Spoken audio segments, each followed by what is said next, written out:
of us. And that single thought might be anything, but it always starts from separation, from some kind of negativity that has started from one thought but led to this entire world of extreme negativity that we are seeing in every single direction. And some of us might even feel responsible for what is going on surrounding us, but have no idea how we started it, what happened, and what we can do to prevent it in the future.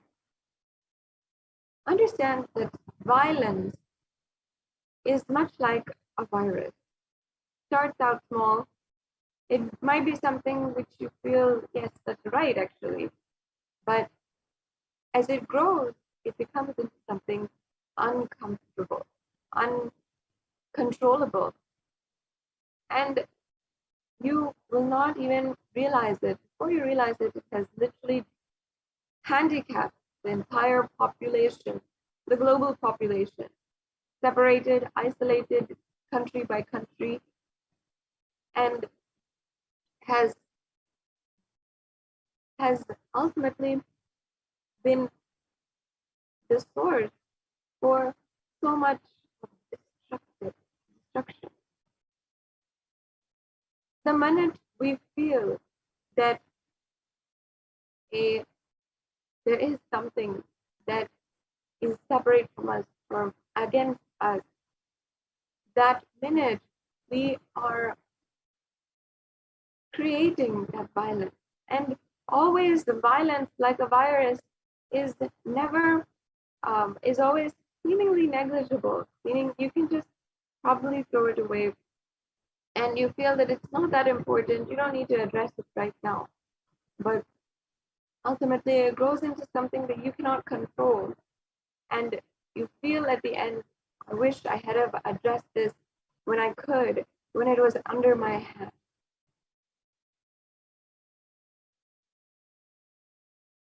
When you understand different kinds of these different kinds of streams of thought, how violence is sourced, where it starts from, it ultimately brings solution. And even the highest forms of violence that we see, including violence against women today, gender-based violence and femicide, always start, even institutionalized patriarchy, always starts from normalized forms of the misogyny and different kinds of sexualization and objectification of women. Whatever we are seeing, the different kinds of violence started out different kinds of violence against women between countries or between in the nation at large, in the whole community. It always starts against in our intimate homes, in our neighborhoods, and from in between two people.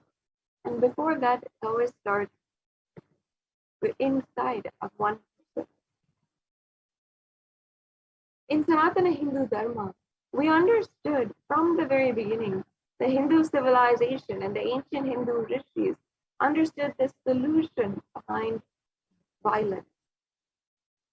They understood the forms of violence and the source of violence, and they knew that ultimately violence can be solved, healed, and removed, eliminated from society.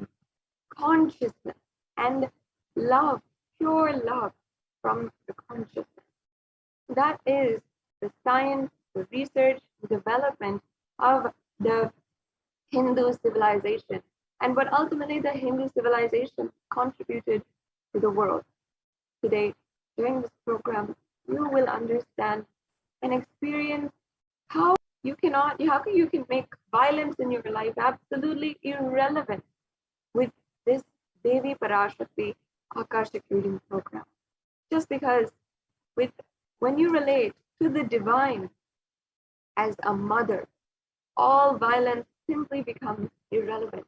Because you know ultimately you cannot show violence against existence, against life, against the universe, against another person in front of you, against the whole world, against society, especially when you understand that the divine is mother.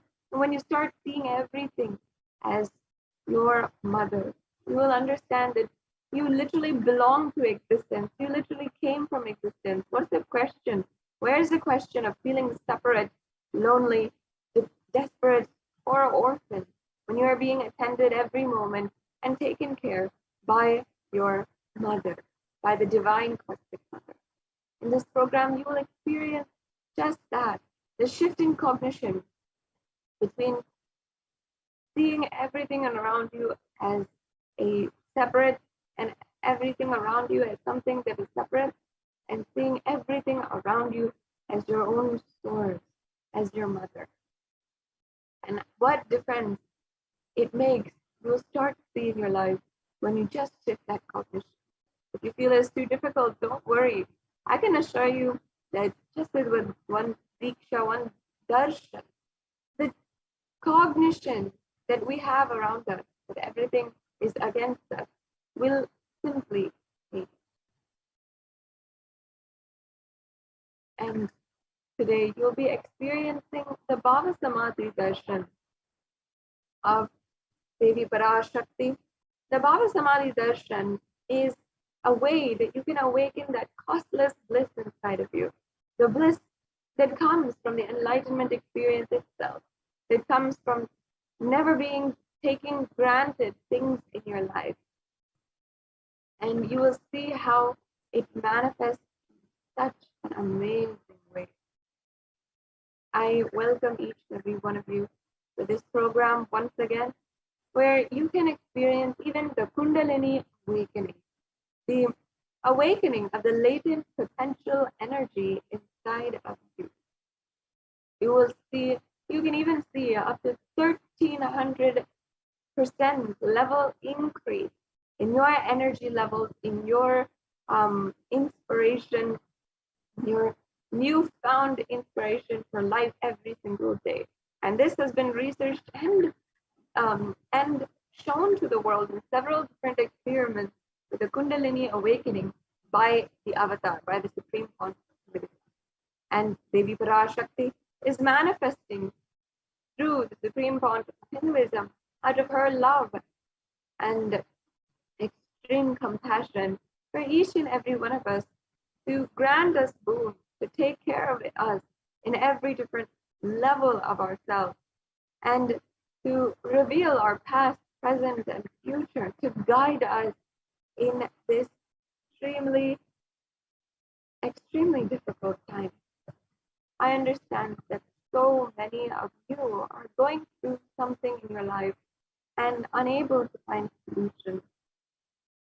There are so many spiritual solutions, and it is time that we stop looking outside in in different kinds of ideas that are presented to us by the society, by the community at large, and start to look in, because that is where it all started first. Today, before we go on to the next segment of today's program, I would like to briefly take a few minutes to introduce to each and every one of you the way that you can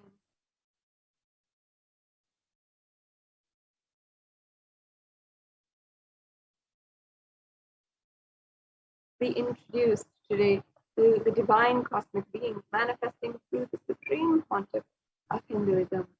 The Supreme Pontiff of Hinduism is the reviver of Kailasa, the ancient enlightened Hindu civilizational nation, and as well, Supreme Pontiff of Hinduism is the incarnation of Paramashiva, recognized from birth as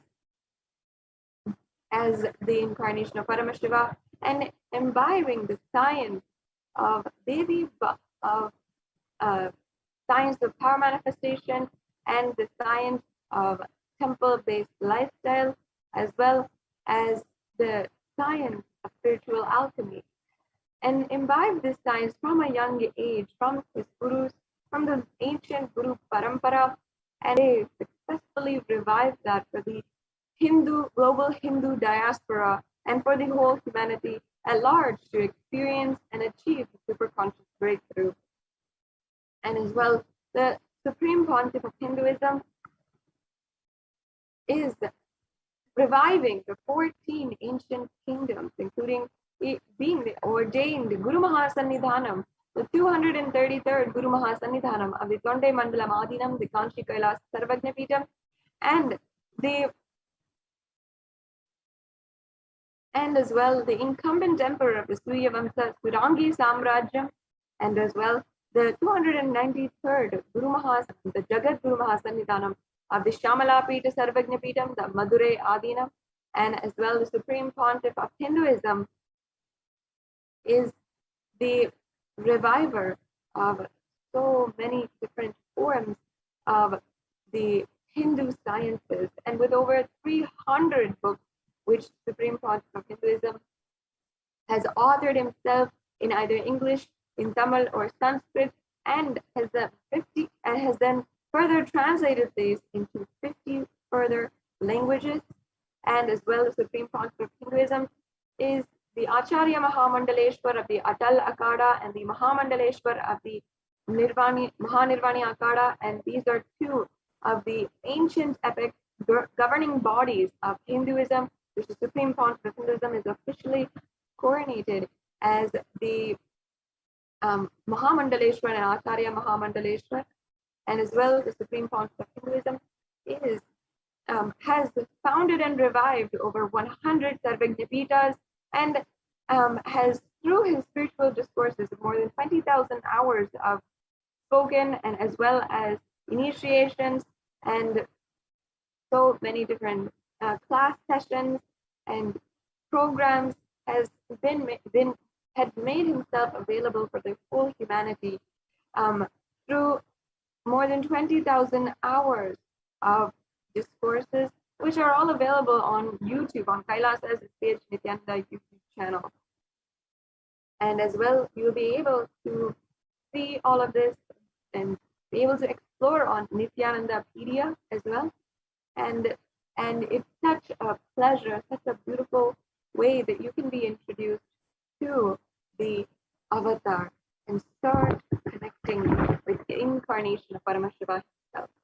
And as you can see, I am so happy to be able to announce to each and every one of you that we will be having the grace, the blessing of the Bhava Samadhi Darshan of Devi Parashakti on this extremely special occasion of Varalakshmi Vratam. And we'll be having the special live darshan of Devi Parashakti on this occasion for Varalakshmi Vratam. And I wish you all an auspicious Varalakshmi Vratam, as I'm sure so many of you are celebrating and deeply cognizing, celebrating in all different forms this extremely auspicious occasion. So once again, we will be having the divine Bhava Samadhi Darshan of Devi Parashakti in just a few hours. And I'm very excited to be able to announce and eagerly awaiting this, as I'm sure many of you also are. So now we are joined by the Nithyananda Gurukul Balasan, who will be that segment of today's program. The Nithyananda Gurukul Balasans will be showing us the demonstration of extraordinary Shakti. The demonstration of the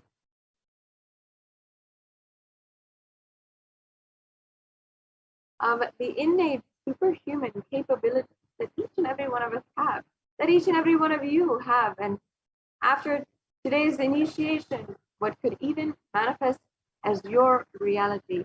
So stay tuned, and we will be entering into the next segment of today's program in just a few short minutes.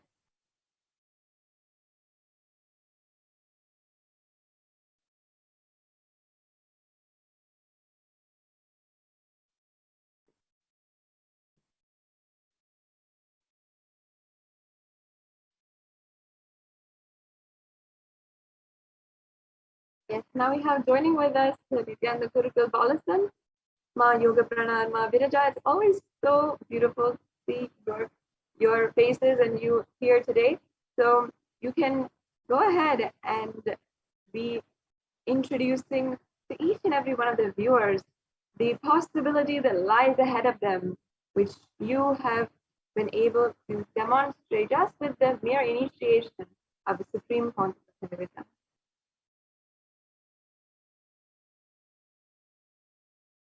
Yes, thank you so much, Manitya Sadashiva Priyananda, for that beautiful introduction. And all of us are going to be graced by Devi Parashakti herself today. So let us at 6 a.m. IST. So let us now move on into the next segment, which is the segment of the power manifestation, where all of you will be witnessing the extraordinary Shaktis of Paramashiva being manifested by the Balasins of the Nithyananda Yogis. So today, you will be witnessing the Balasins, the Nithyananda Yogis, the initiated disciples of the Supreme Pontiff of Hinduism, demonstrating the powers of third eye and sharing with all the experiences and results of these extraordinary manifestations happening through us just with Diksha, the initiation from the avatar. So in today's program, in this segment, you will be witnessing the following powers of third eye and body scanning. The power of third eye is where one awakens the ability to be able to see through the cosmic browsing center, which is located to access any information through the third eye. And the second power, which all of you will be witnessing, is the power of body scanning, which is the power where one awakens the ability to scan diseases, illnesses, diseases, medically diagnosed issues. Not only that, reveal the root cause of the problem and even give a solution for the problem. And before we witness these extraordinary Shaktis being manifested today, let us understand what are Shaktis and let us see how we can awaken them inside of us so we also can have this experience. So, what are Shaktis? In the Vedagamas, the source scriptures of Hinduism, Paramashiva reveals in elaborate detail that every human being is hardwired to be able to manifest 463 plus extraordinary Shaktis. Manifesting powers, Shaktis, is described as a method, as a system and a science for human beings to explore the various possibilities and powers and have access to the various states of consciousness. Shaktis manifest from the fundamental cognition that you are the divine and that you need to manifest the divine, not from the cognition that you are a man that you need to reach the divine. So let us see the difference between Shaktis and Siddhis. What are Shaktis and what are Siddhis? Shaktis are the powers which express and manifest from the space of enlightenment as a side effect of feeling connection and high integrity with the divine. And Shaktis are the source of enlightenment. Siddhis are the powers that manifest from deep tapas, intense tapas or penance for enlightenment. Siddhis are on the path of enlightenment. Shaktis expressed through ordinary human beings in extraordinary ways, just with the initiation from the avatar. And Shaktis are permanent. Siddhis, whereas, are not permanent and they may divert you from enlightenment. So, who is the source of all these Shaktis? All of you might be thinking, how do we manifest all these Shaktis? Who is the source? How do we get all these Shaktis? Paramashiva. Paramashiva is the source of all these Shaktis. He is the primordial divinity in Hinduism, the ultimate reality and cause which is self-effulgent, Swayam Prakasha, all-pervading, unchanging beyond time, space, form, and causality. As the fundamental base of Avyakta, the unmanifest, and Vyakta, the manifest existence, he performs the Panchakritya, or the 5 cosmic acts of Srishti, creation, Sthiti, sovereign rulership and maintenance, Samhara, rejuvenation, Drobhava, pulling out of delusion, and Anugraha, liberating grace for all living entities. And Paramashiva himself has come down in the form of the Supreme Pontiff of Hinduism, Jagat Guru Mahasanidhanam, His Divine Holiness Bhagavan Nithyananda Paramashivam, as the 1008th living incarnation and representation of Paramashiva and the revival of Kailasa, the ancient enlightened Hindu civilization and nation, which is a great cosmic borderless Hindu nation. Ever since the beginning of the civilization, the Sanatana Hindu Dharma has been the cradle of enlightened beings and highly advanced sciences. It is where the science of enlightenment, the science of power manifestation, was lived and taught as a lifestyle. And for the first time in modern day, the Supreme Pontiff of Hinduism, Jagat Guru Mahasanidhanam, His Divine Holiness Bhagavan Nithyananda Paramashivam, is reviving these sciences and transmitting it to the world at a record-breaking speed, which was never accomplished before. And Paramashiva himself has come down and has been recognized as an incarnation at a very young age. Swamiji was recognized, trained, and taught these sciences by the Guru Parampara, by all the enlightened gurus. All of you can see, all the enlightened gurus, Mata Vivekananda Puri, Pundi Swamigal, Isakti Swamigal, Annamalai Swamigal, Kanchi Paramacharya, and so many of these gurus who have initiated Swamiji just so he can revive this science from the disciplines of Vedanta, Tantra, Sri Vidya, Yoga, Yogic powers, Mantra Shastra, Siddha Vidya, science of Aushadha, Advaita, Bhakti Yoga, Paramashiva Jnana, and Paramashiva Vijnana. So all of you will be thinking, so how to awaken this divine qualities in each and every one of us? So Swamiji says very beautifully that every jnana, which is the ultimate truth, map into your consciousness, which is prajna, manifest as a power and possibility of every being, which is prajna. So let us now watch a short clip. Like all of you be wondering how these divine powers have been transmitting to each and every one of us. You'll be thinking, like incarnation comes down, you're born with the powers. But how do we human beings actually get these powers? Like all of us wonder, right? So it is through the power of Diksha, which is initiation. So let us now watch a short clip on what exactly is Diksha and what are the benefits. This video actually very elaborately explains what effect and what impact the Diksha has, not only in physical body, even the physiological, everything, mental state, everything, it has an impact, and even science has proven it. So let us now watch this video and understand more about this science. Diksha is the direct transfer of spiritual energy by an enlightened being through look, word, or touch. The traditional Vedic book Navaratneshwara states, Sarvasamapi Dikshanam Muktihi Phalamakhanditam Avirodhat Bhavantyeva Prasangyastu Bhuktayah. The main benefit of all initiations is moksha, enlightenment. As a side effect, health, wealth, leadership, and well-being happen. And in Rudrayamala Tantra, Shiva says, Devi Diksha Vihinasya Na Siddhi Tasmat Sarva Prayatnena Guruna Dikshito Bhavet. The one who is not initiated does not attain liberation nor a better future. So by all efforts, one should get initiated by Guru. What is the science of initiation? Neuroscience has proved that the process of initiation floods the brain with energy. This is the superconscious energy of Kundalini, our own highest inner potential energy.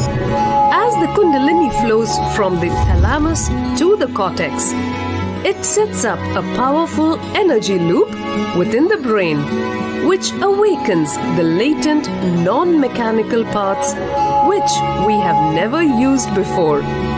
With increasing levels of coherence, the whole brain comes alive, turning into a superconductor of conscious energies that heal, empower, transform our lives, bliss and fulfillment. Initiation creates high awareness, visualization, creativity. It also slows the aging process and improves the immune system. Kundalini awakening, healing experience, levitation, teleportation, materialization. Experience the power of initiation through a range of exclusive programs conducted at the ashram. Nithyananda Dhyan.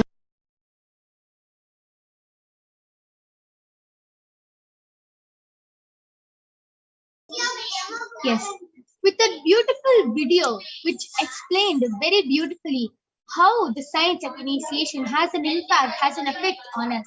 Let us now see how this very science, the power manifestation science, is authenticated through the four aspects of evidences or pramanas. So the four evidences, the four pramanas are the Shastra Pramana, which is the eternal unchangeable truth that are revealed in the source scriptures. The next is the Apta Pramana, or the experiences and results of Aptas, or the authorities of Hinduism. The Vedic rishis and scientists who have time tested and also verified this science. Third is the Atma Pramana, or the account of Swamiji, His Divine Holiness Bhagavan Nithyananda Paramashivam. This millennium's avatar's personal experience of power manifestation. And last is the Pratyaksha Pramana, or the empirical evidence from observation and scientific experimentation. So all of you might be wondering, where do we get all these shastras from? Where do we get all these scriptures from? And how are we sure that they are actually something which has happened and not made of stories? We get all these Shastra Pramanas from the Vedas, which is a living applied science. Vedas are the ultimate superior authorities for Hindus, and they are the pure science where the ultimate truths are explained. Agamas are the scriptures where the applied technology, the applied science is expanded. Vedas and Agamas, Vedagamas, are given the status of Shruti as they are directly revealed by Paramashiva. They are the ultimate, eternal, unchangeable truths. And any reference cited from these Shastras or the source scriptures is called a Shastra Pramana. So without further delay, let us get ready to witness an extraordinary demonstration by the Balasans of the Nithyananda Gurukul. So before we move on, let us enter into the Shastra Pramana, which is from the Vijnana Bhairava Tantra.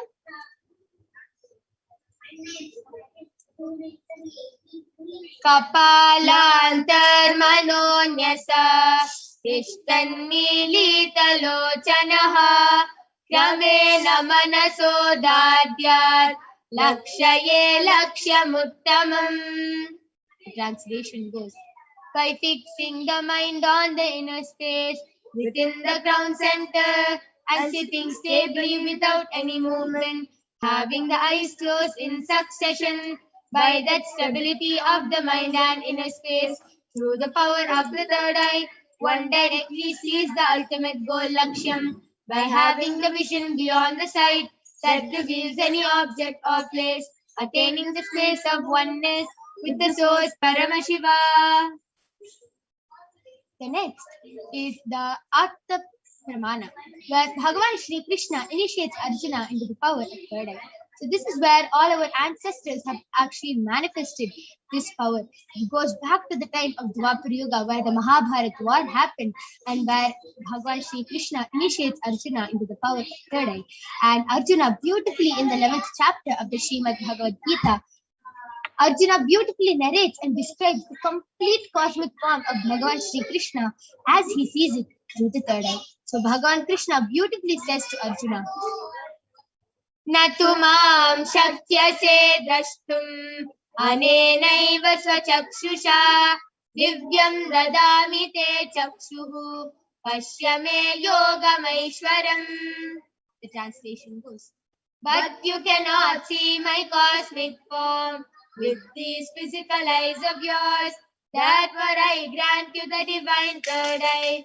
Behold my cosmic opulence. And the next is the Atma Pramana, where Swamiji beautifully shares in his own words on the whole Outside and out. third eye power. Let's now watch a short clip.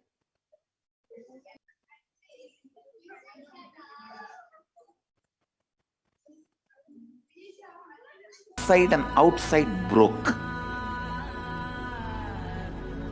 The first experience is that I was able to see everything around me, above me, the whole 360-degree, 10 direction, below me, everything. I realized not only I was able to see, I was able to feel, experience. I felt that the skin of the stone on rock on which I was sitting and the skin of this body both carry me equally. In both I exist equally. The setting sun, rising moon, the whole Arunachala hill, all the plants, bush, shrubs, trees, everything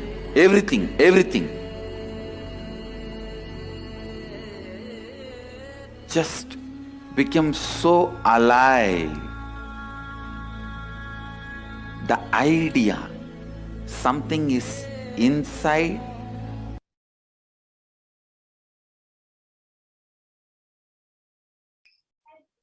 Yes. So let us now see the Pratyaksha Pramana, which is the empirical evidence from observation and scientific experimentation. So the study measures compare the metabolic cell activity of the brain in the conscious and meditative states using the PET, which is the positron emission tomography. So when doing daily activities, high activity is measured in the brain where the third eye is located, and when Swamiji is in the deep state of Samadhi, only the third eye region is active and almost 90% of the rest of the brain is at peace. So without further delay, let us get ready to witness the extraordinary demonstration by the Balasins of the Nithyananda Gurukul themselves, who will be showing and demonstrating how this extraordinary Shakti is manifested just with the initiation from the avatar. So now I request the slides to stop being projected.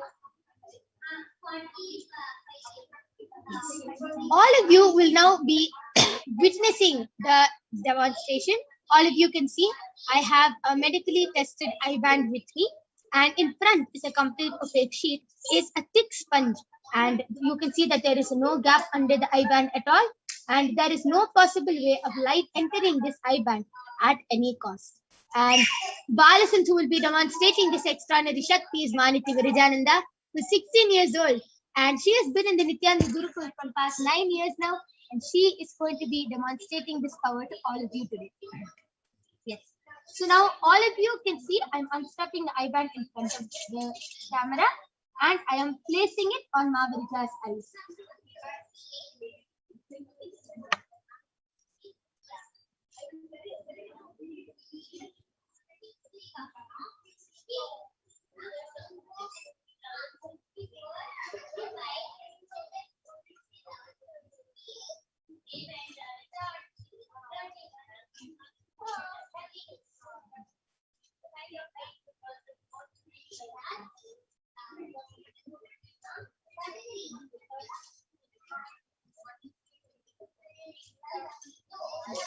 Mahavirija, are you comfortable?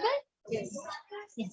So as all of you can see, Mahavirija is completely comfortable with the eye band, and there is no possible way of light entering. I request you to turn to your right, left, up, and down. Yes. So you can all, there is no possible way of light entering the eye band. And now I request the YouTube comments to be projected.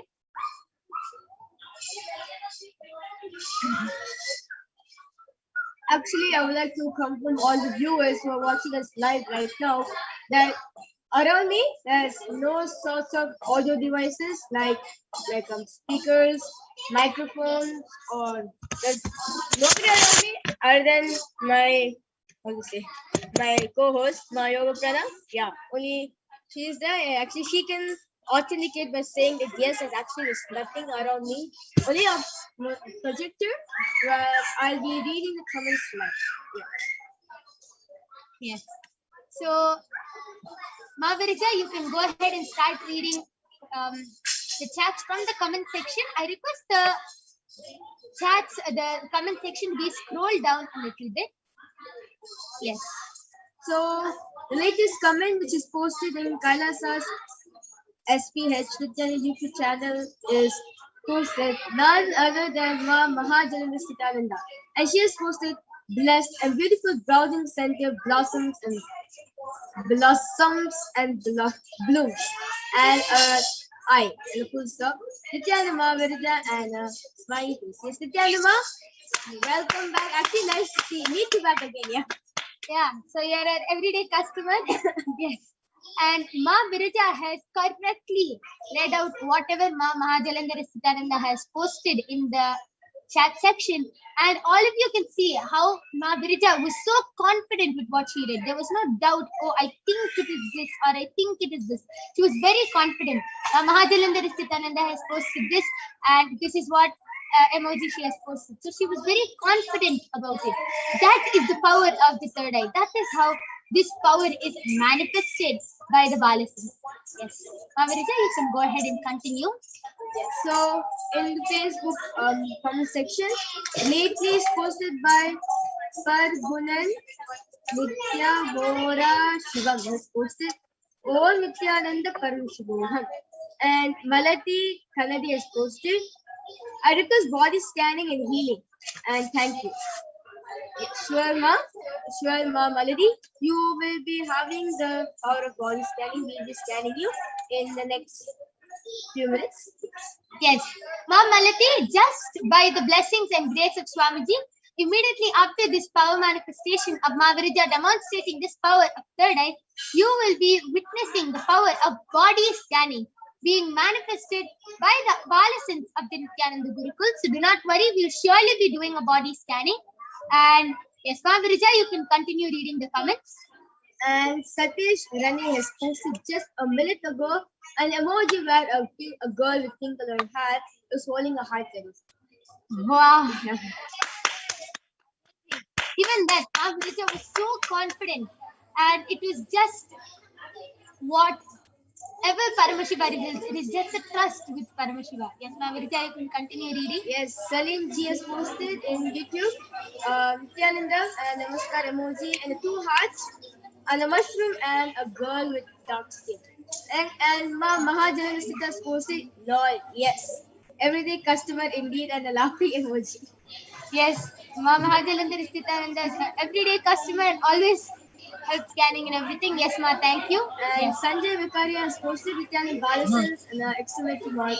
Gratitude for the wonderful information about the Vedas and the Agamas and 2 Namaskar emoji.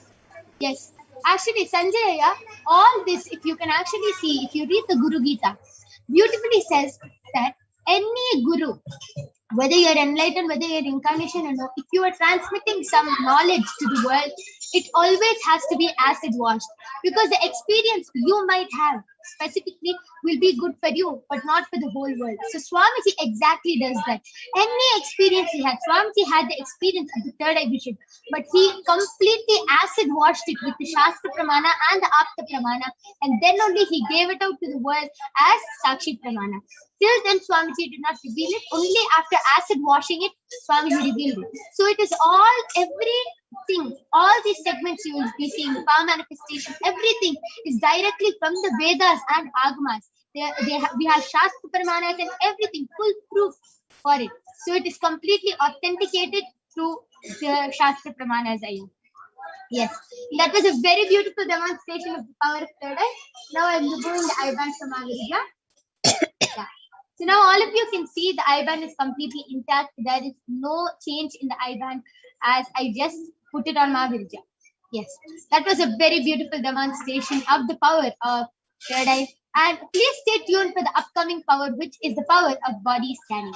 And now let us enter into the Shastra Pramanas for this power. So a little about this power of body scanning. Like if you're a newcomer, the power of body scanning is actually where the initiated disciples for the different for the Hinduism will have the ability to scan and reveal the diagnostic issues medically diagnosed and also provide the best way where you can get rid of the disease through the awakened product.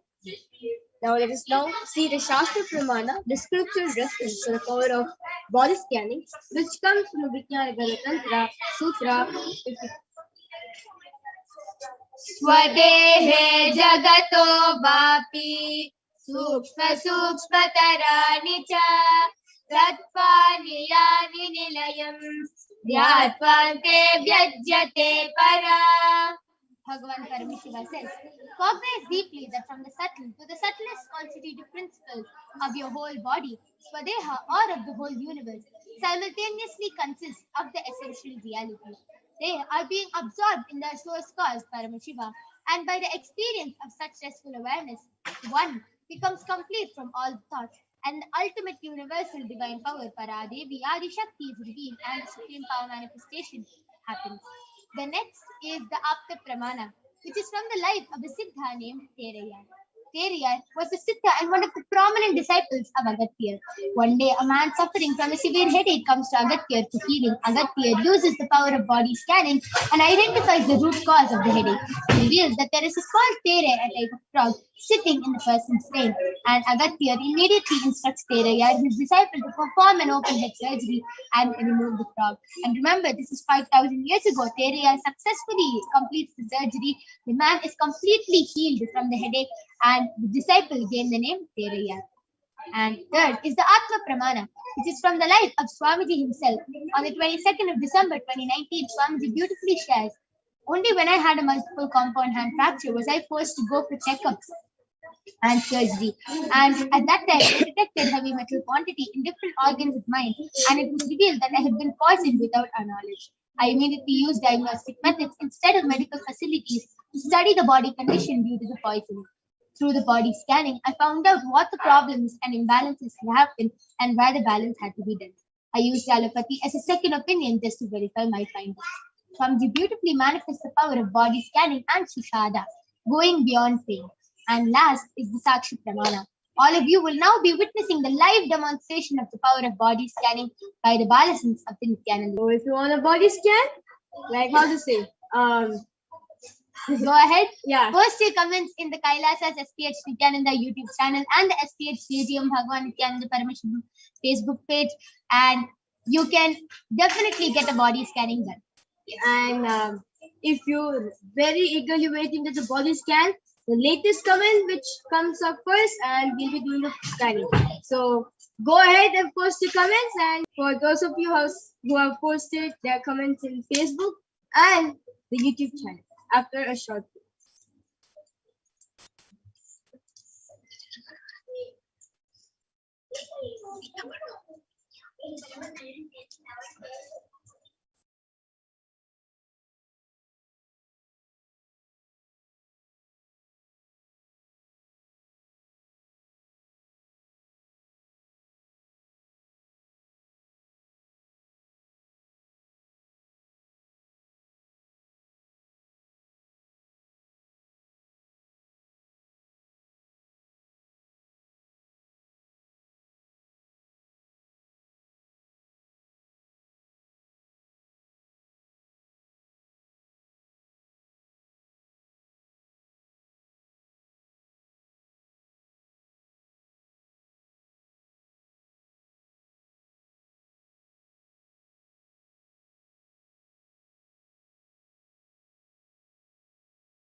Okay. Now I'm back with the Balasans of the Nithyananda Gurukul, Maniti Brahmayogananda and Masoni, who is going to be demonstrating this extraordinary Shakti to all of you today. Now, I request the YouTube comments to be projected. And all of you will be witnessing the Balasans right in front of you, demonstrating how the power of body scanning can be manifested just by connecting to Paramashiva. The Balasans will be able to scan your body and reveal any problems you are having, and not only that, reveal even the root cause of the problem. They will be able to reveal why the problem started in your body in the first place. So I request the YouTube comments to now be projected. And yes, so okay, so Ma Mahajalandhara Sthitananda has posted, I look after my elderly father, 80. I am always home, but needed to go to the store for Ekadashi yesterday. Past people in store and got scared about Corona. Please scan for the virus in my body. Yes, ma, we'll surely be doing a body scanning. And yes, Swamiji has initiated all the Balasans into the power of scanning the person who has COVID-19. And you will be witnessing this power being manifested soon. Till then, Ma Brahmayoga will be doing a body scanning and revealing any problem that Paramashiva reveals in the body. And Chaniji has requested for body scanning. And before that, can we move on to the Facebook comments? I remember seeing one person post a request for the body scanning. I request the Facebook comments to now be projected.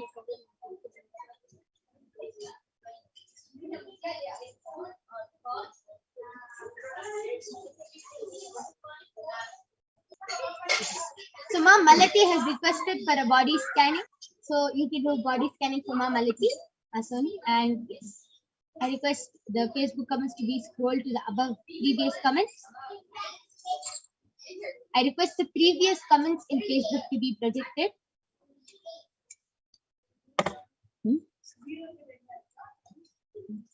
I request the previous comments in Facebook to be projected. Okay.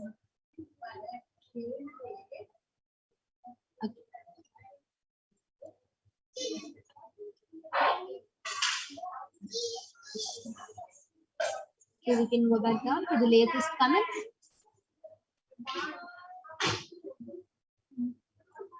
Yes, Ma Soni, you can go ahead. Nithyananda Paramashivam, Ma Paramashiva revealed that you need really lots of water in your body. Ma, you are having stomach ulcers. So Paramashiva revealed that drink at least 5 liters of water in a day. Your stomach ulcers will be completely healed. Okay. And yes, Ma Malati, that was a scanning for you. I request you to get back in the chat section. And you have requested for a body scanning for Jagannath Kannade, and you have his consent. Yes, Ma, surely we'll be doing a body scanning. Ma Soni, you can go ahead and do the body scanning for Jagannath Kannade. And Ma Brahmayoga, you ready? Yes, you can go ahead. Yes, so Ma Mahajalandhara Sthitananda, Paramashiva revealed to me that that your immune system is actually quite strong already, but he revealed that that for you to strengthen it even more, start taking bath with cold water and start using cold water while you take bath, and also from 3 meals reduce it to 2 meals a day. If you follow these 2 things, you'll see that your immune system starts becoming really strong, and you'll also start becoming really active. Yes, and one more thing, Ma, Paramashiva just revealed it to me. Paramashiva revealed to put turmeric in the water which you're taking bath with and start drinking hot water, like a boiled tulsi in water, and start drinking hot water, and you'll be completely fine. So I request you also to get back in the chat section. I request the YouTube comments to now be projected.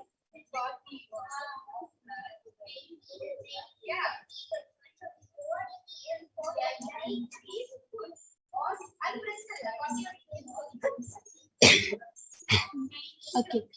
Yes, now Soni, before you go ahead, Paramesh Arumugam has requested for body scanning. Brahmayoga, you can do body scanning for Paramesh Ayya. Nithyananda, I did a body scanning for Jagannath Kannade. Paramashiva revealed that you are having cavity in your teeth area. So for that, Paramashiva revealed solution as to brush with Parashakti. twice a day. Once when you get up, and second time when after eating, after having your last meal, and in the last brush with haridaki after having all your meal.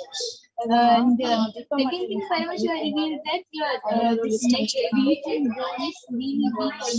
Paramashiva revealed that you have to do a massage with mustard oil, warm mustard oil. Okay, yes, and I request Facebook comments to be predicted. This was for so, Ma Malati, I request you to get back. Ma Soni just revealed the body scanning for Jagannathaya. And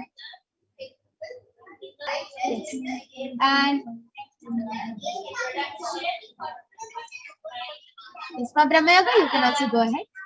Yes, so I did the body scanning for Paramesaya, and Paramashiva revealed to me that Paramashiva revealed to me that kidney stones are starting to form in your body. So what you should do is immediately start taking castor oil and tulasi water. 1 cup of tulasi water and 1 tablespoon of castor oil with hot water. If you follow this solution every day, the kidney stones will automatically break and dissolve, and you'll be completely fine. So that was beautiful scanning. Paramesh Arumugamaya, I request you to get back. And Sanjay Vikari Aya, Ma Soni is doing the body scanning for you. So yes, you can go ahead. Nithyananda Sanjay Aya, Paramashiva revealed that you are having really weak immune system. So Paramashiva revealed that to build your immune system. Immune system. Take green juice in the morning, empty stomach, and have castor oil also. Yes, that was a very beautiful body scanning. Yes, so I request all of you who have gotten the body scanning to get back in the chat section and share with us whether you were able to relate with the scanning. And Paramashiva has beautifully revealed this through the third eye, and they have even revealed a solution and what to do to solve this problem. See, if you have any problem, you go to the doctor, right? And example, you have a cough or something, you'll go to the doctor, and the doctor will diagnose you with some problem, cancer, disease, whatever. And the doctor can give you medicines. But the one thing which the doctor can do is reveal the root cause of the problem. Why that problem started in your body. All of you know, our body is very mysterious, as we have just a small cancer can be related to the HDH you're holding, the self-hatred you're holding inside of you. And any disease you have or any skin problem you have can be related to mother incompletion or some childhood incompletion. So our body is very mysterious, and the one thing which the doctor cannot find out is the root cause of the problem. And the speciality of the third eye is that the third eye will reveal the root cause. Sometimes you will not be able to even relate with the body scanning. But Paramashiva reveals something completely different, because he is revealing the root cause of why the problem even started in your body in the first place. And for that, Paramashiva reveals a solution. And Ma Mahajalandhara Nithyananda has gotten back in the YouTube, HDH Nithyananda YouTube section, that I request the YouTube comments to be projected. That thank you, Ma Brahma Yoga and Ma Yogaprana. Yes, I do have a strong immune system. Paranoia and fear are not nice. I tend to have warm showers, so now we'll do cold bucket bath and add turmeric to it. And she has also gotten back telling me also drink the tulsi water. It's been in my mind recently to do that. I'm still getting my gut fixed, but once it's back on track, I will do 2 meals or even 1. Okay. Yes, Ma. Just follow whatever Paramashiva reveals, and you will be completely healed. And remember, Swamiji is always there protecting you. So don't be in the fear or anything. Trust Swamiji always. And Ma Sanjay Vikari Aya has gotten back telling thank you. Paramashiva's advice will be well followed. Yes, thank you Aya for getting back. And Paramesh Arumugam has gotten back telling thank you. Yes, we thank all of you for getting back. And now it's time. We are going to be concluding this session. And we thank all of you for joining us in this segment of the Power Manifestation. And you can always join back every day at 2 a.m. IST and 4 p.m. IST to witness this manifestation segment. The extraordinary Shakti is being demonstrated. And please stay tuned, as we are going to have the special live Bhavasmadhi Darshan of Devi Parashakti herself at 6 a.m. IST 20th August and 5:30 p.m. PST 19th August. So we thank all of you for joining us. Thank you, Nithyananda. We'll be having Ma Madhura joining with us, who will be teaching all of us about the divine feminine consciousness and who is Devi Parashakti and much more.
Yes, Nithyananda, everyone. Yes, Nithyananda Ma Madhura, please go ahead. Yes, I request the entity volunteer to project the next slide. Yes. So now in this next segment, we will be learning about the divine feminine consciousness, about who is Devi Parashakti. So let us first look at the Dhyana Shloka of Devi Parashakti, which comes from the Lalita Sahasranama. Sindhuraruna vigraham trinayana manikya mauli spurate taranayaka shekharam smitamukhim mapina vakshoruham Panibhyamaliporna ratna chashakam raktotpalam bhibratim saumyam ratna gatastha rakta charanam dhyayet paramambika. And the translation for this verse is, the Divine Mother is to be meditated upon as shining in a vermilion red body with triple eyes, sporting a crown of rubies, studded with the crescent moon, a face all smiles, a splendid bust, one hand holding a jewel cup whirling a red lotus. The other verse, which also comes from the Lalita Sahasranama, Arunam karunam tarangatakshim dritapashankusha pushpabana chapam animadi biravritam ayukaihi rahamityeva vibhavaye bhavani. And the translation for this is, I meditate on the great empress. She is red in color and her eyes are full of compassion.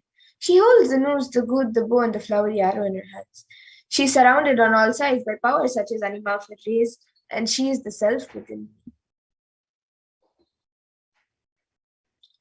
And Devi Parashakti is the ultimate pure feminine consciousness. Parashakti is the cosmic mother. It is her cosmic womb from which billions and billions of universes come out and go in, and the source where the Big Bang and black holes go on and on. Parashakti is the source Shakti, the source energy, the source power from which all of us came, in which all of us are in even now, and in which all of us are going to merge.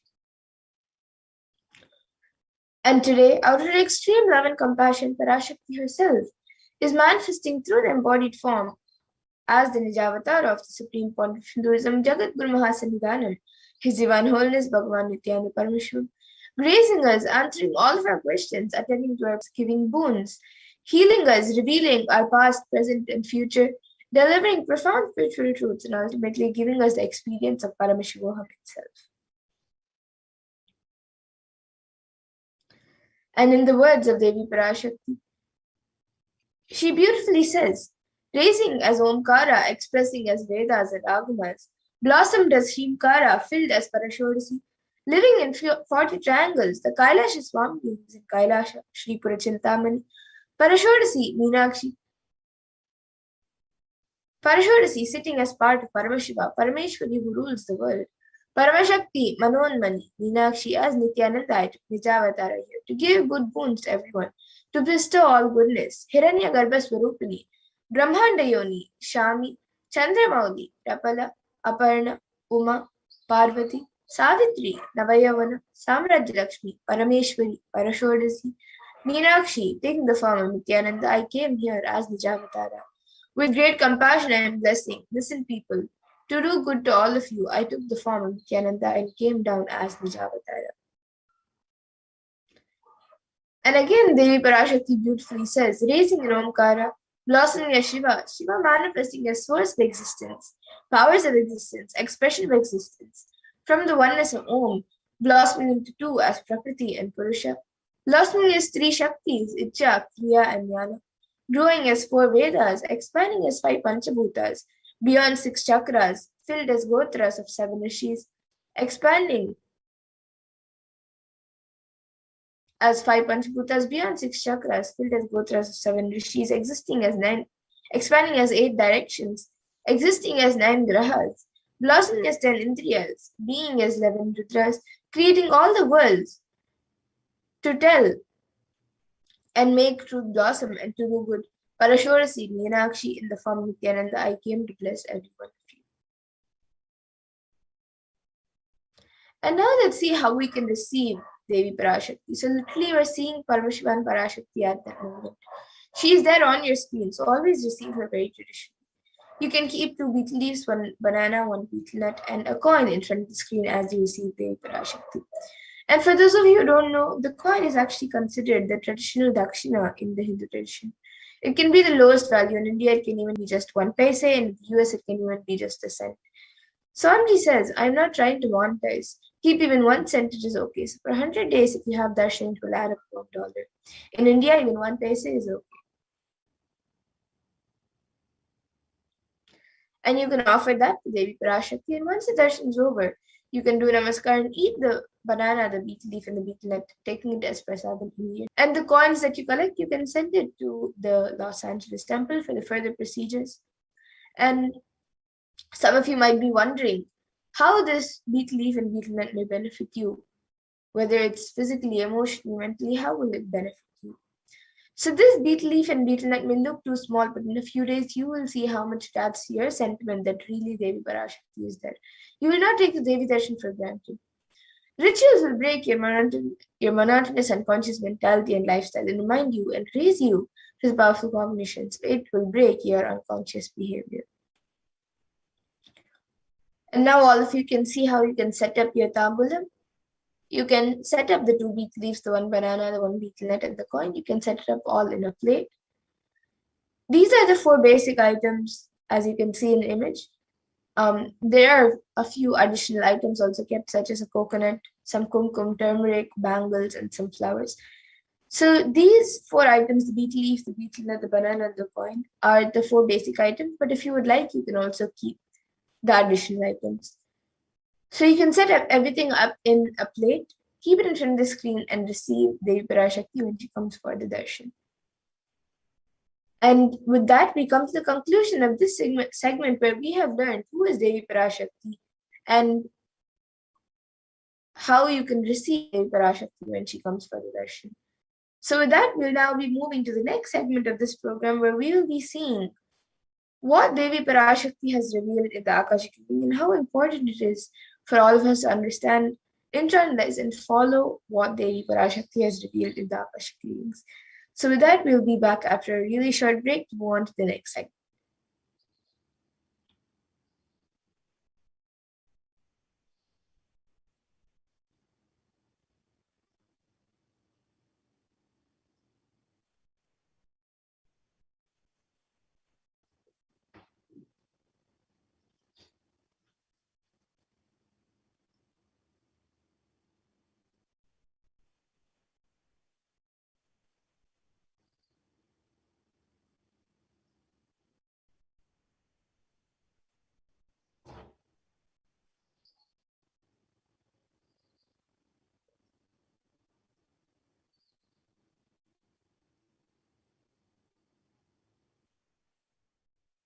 I mean by the word e-Kailasa?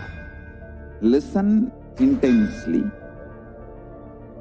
Enlightenment ecosystem, literally enlightenment itself, in your own home, wherever you are, If you cannot come to Kailasa, it's okay. Kailasa can come to you. Kailasa coming to you is E-Kailasa.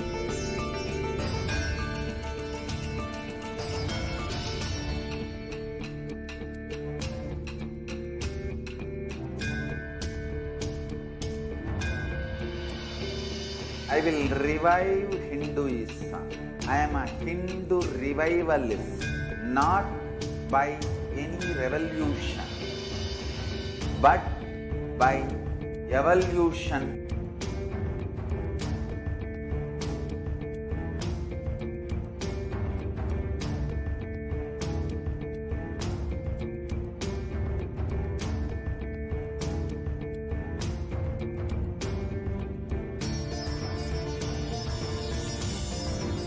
And setting model communities.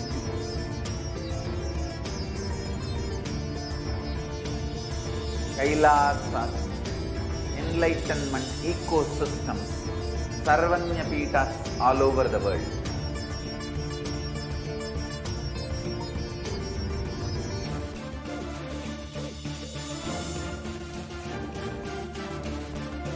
All powerful cognition, knowledge, only when you live, power manifestation and possibilities manifestation happens.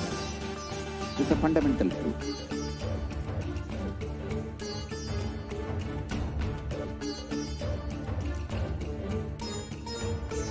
Hinduism cannot live exclusively as one sampradaya. No. All sampradayas of Hinduism is an ecosystem.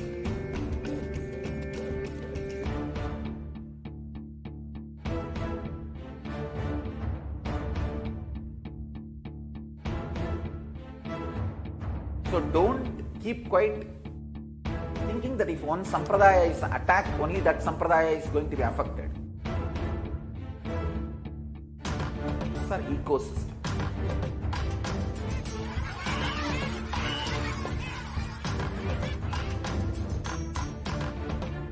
I invite all of you to get involved and enjoy Hinduism by the principle of Dharmo Rakshati Rakshitaha. When you protect Dharma, Dharma protects you.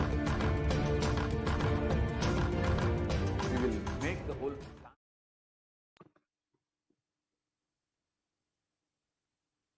Nithyananda, welcome back, dear viewers. Now we will be entering into the next segment where we will understand some of the revelations made by Devi Parashakti for humanity.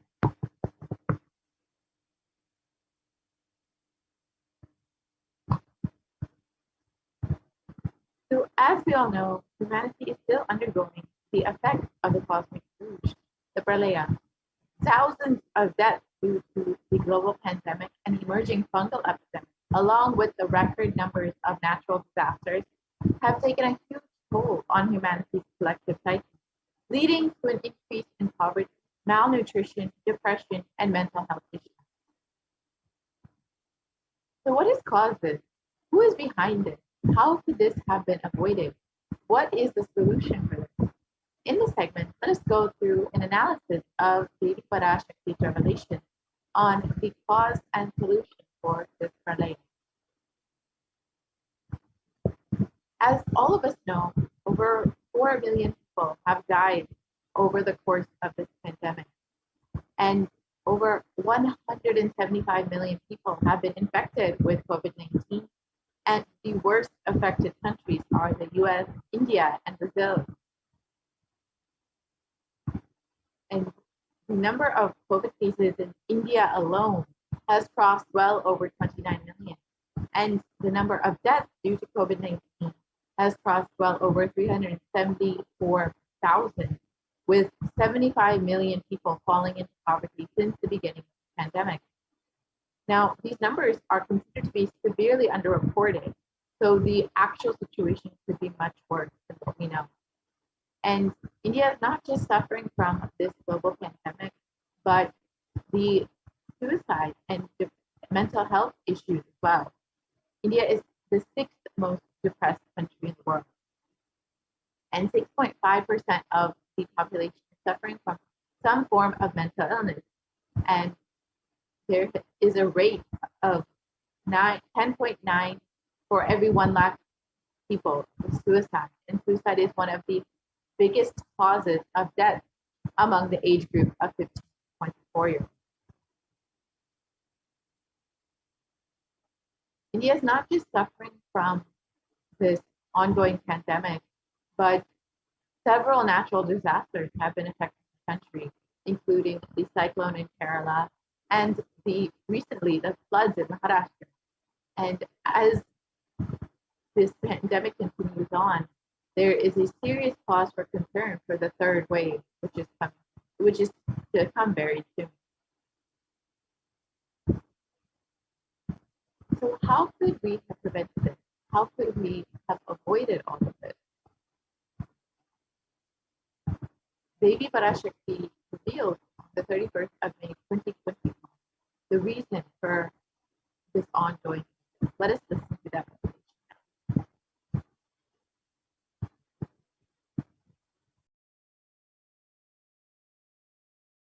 2022 வரை India செல்ல வேண்டாமா என்று கேட்கின்றாய். நன்றாய் தெரிந்துகொள், சொல்வதைப் புரிந்துகொள்.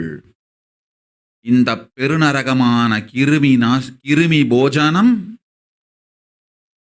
இந்தியாவிற்குள் வரக்கூடாது என்பதற்காக 2020 பாரதம் முழுவதும் 12 ஜோதிர்லிங்கமும் பாத யாத்திரை செய்திடவே என் மகன் மூலமாய் திட்டமிட்டிருந்தேன்.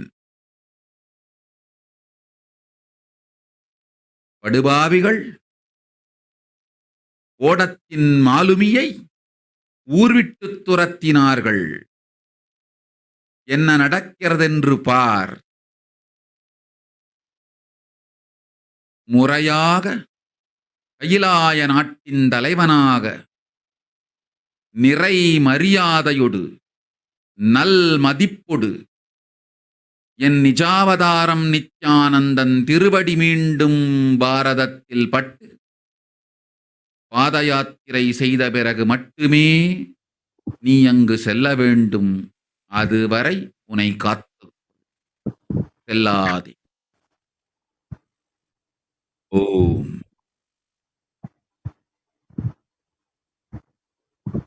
So let us look at the translation of these revelations. For this huge Devi Bhojanam, hell not to come to India. In 2020 itself, I had planned to do the Padayatra throughout India and the 12 Jyotirlinga to my son Swami. They chased the captain of the ship out of the country. See what is going to happen.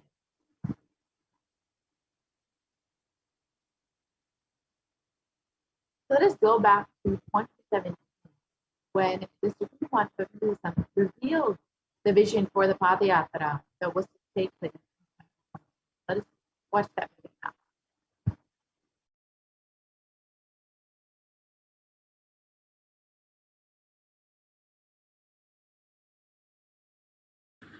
Want to do 1 year Padayatra specially for this purpose in 2020. 2020,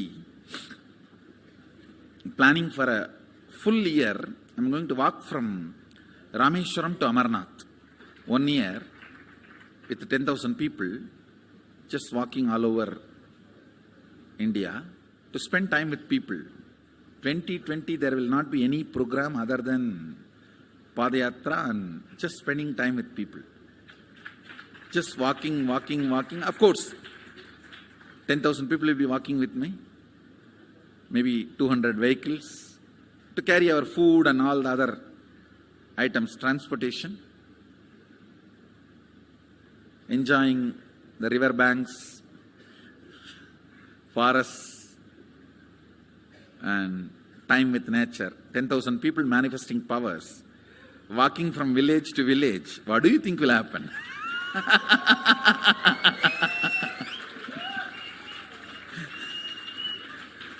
The scene of Buddhism spreading will be repeated now.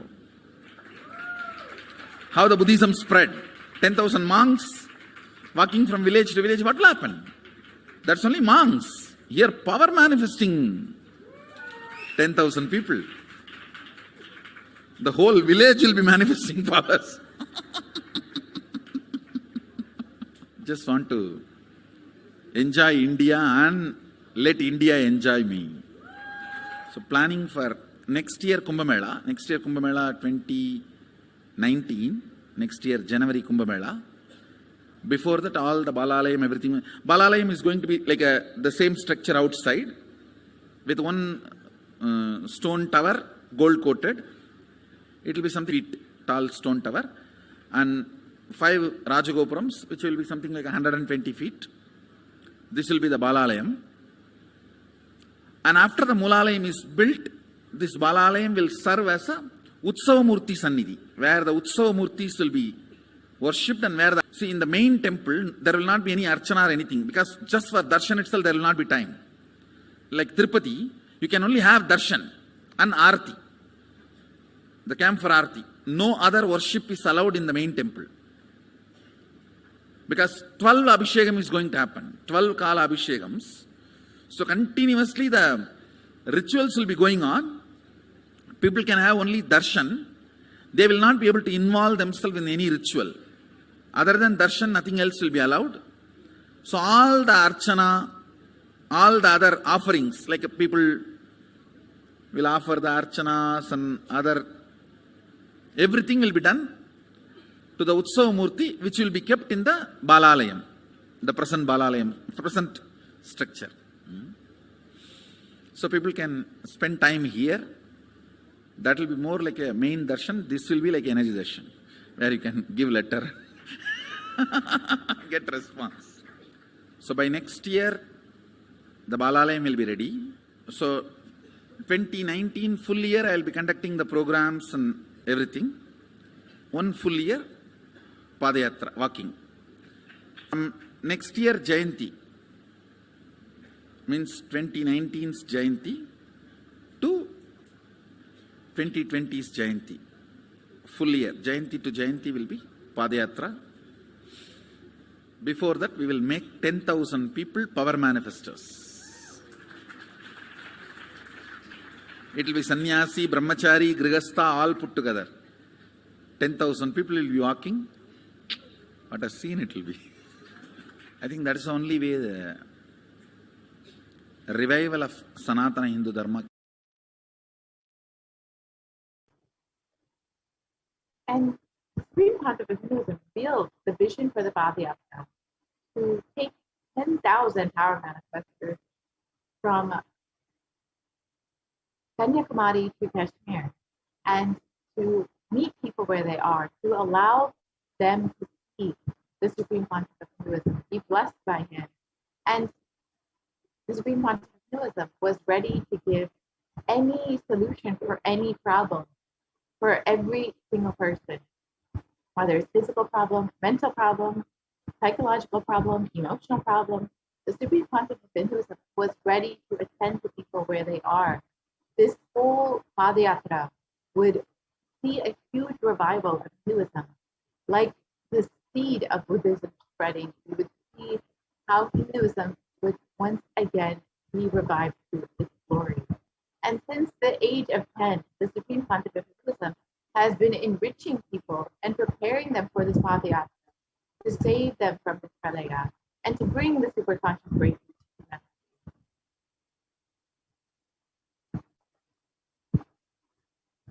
And from that age, the Supreme Pontiff of Hinduism has been enriching and initiating the masses into the science of enlightenment through powerful discourses, initiation, and darshan. So over the next few slides, we will see some of the programs that the Supreme Pontiff of Hinduism has been conducting over the past 26 years and blessing people with. Here you can see in Vellore, Tamil Nadu in 2005.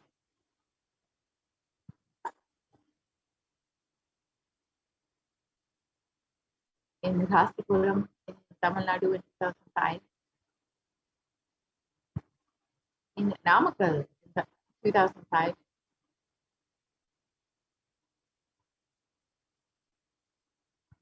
And in Salem in 2005.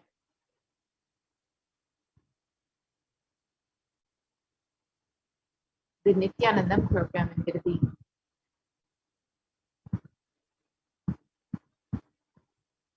The Birth Star celebrations in Tiruvannamalai in 2005. The Jayanti celebrations in Adi Kailash Sadhyatika.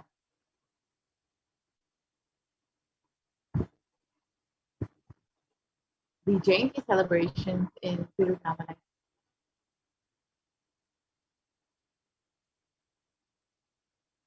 The Nithyananda Spurana program in Chennai.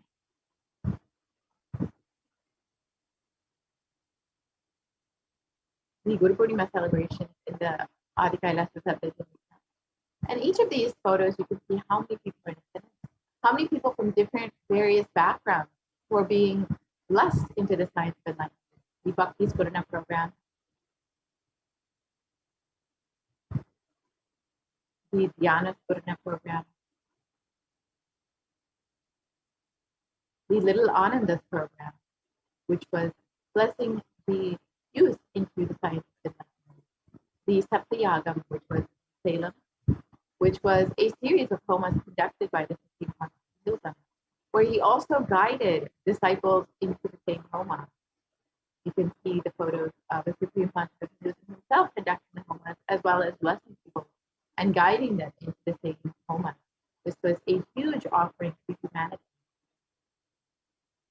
And the Nithyananda Spurana program in Adi Kailash Sadhyatika.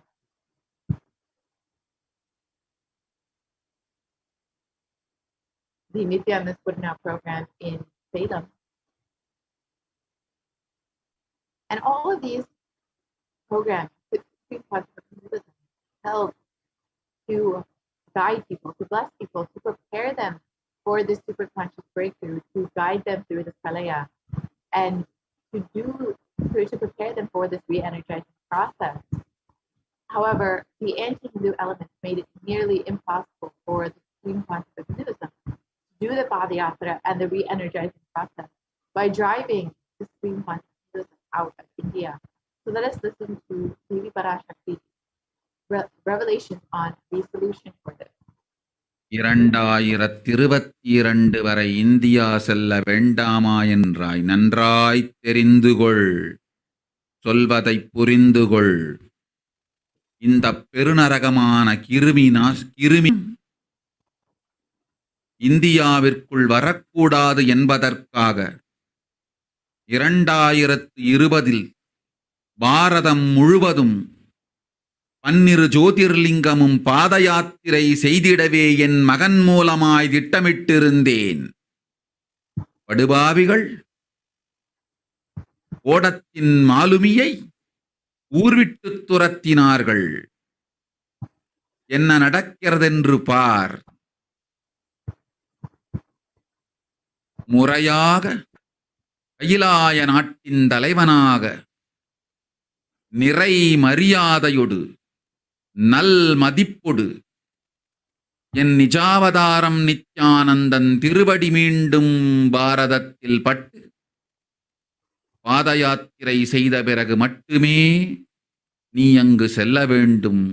அதுவரை உன்னை செல்லாதே. ஓம் ஓம் ஓம். And Devi revealed that only when the Supreme Conscious of Hinduism is received in India as the head of the Kailash with great reverence and respect, and is able to do the Padayatra and the re-energizing process of the 12 Jyotirlingas, only then will this pralaya end in India. And as we look around, we see so much of destruction and suffering. We see what the great rishis of Vedic civilization had forewarned as the Kali Yuga. The Kali Yuga is considered to be the worst of the 4 yugas, where man will be his own worst enemy. In the Purva Purana, Saint Vyasa tells this Kali Yuga is the worst of the 4 yugas in all the ages. People are sinful and forget the dharma of the 4 varanas and the 4 ashramas. In fact, men are so sinful that no prescribed penance atones for their great sins. The only place which is free from sin is the great sacred city of Varanasi, the Mahapuri. And in the Purna Purana, it also states that Lord Rudra, Paramashiva himself, is the avatar for the Kali Yuga. And the translation of this word, Brahma is the presiding divinity or Devata for the Krita Yuga, the first cycle of time. In the Treta Yuga, the second cycle of time, it is Bhagavan Havi, Surya, and in which appeared Sri Rama. In the Dvapara Yuga, the third cycle of time, the presiding divinity is Vishnu. And in the Kali Yuga, the fourth cycle of time, the current age, the presiding divinity, the avatar is Rudra, Lord Maheshwara, Mahasavasva himself. And on the 2nd of January, 1978, out of his deepest compassion to protect humanity, Paramashiva himself descended into the human form in the Nijavatara of the Supreme Concept of Buddhism, Jagat Guru Mahasanidana, whose divine Bhagavan Nithyananda. And if Paramashiva had waited even one more year to take a human form, if he had waited till 1979, it would have been too late for humanity. So let us understand what this means in the Supreme Concept of Buddhism's own words.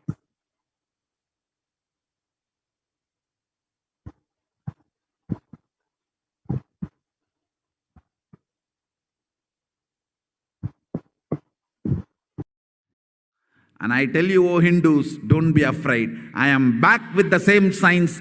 We are going to be rich.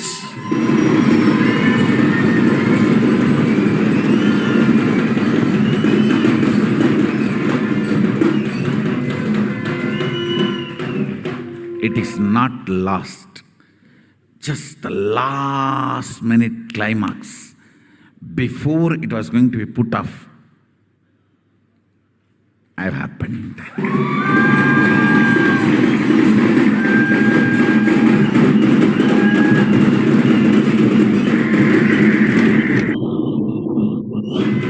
(1979) would have been late. 1979 would have been late. If I had time, I would have sent only ambassadors. Because no time, I have to get up and come directly.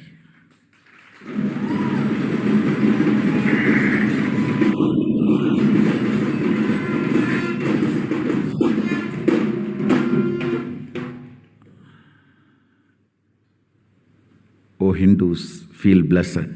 Science is not dead. It is available. I have everything needed to bring that science back to life and establish its legitimacy.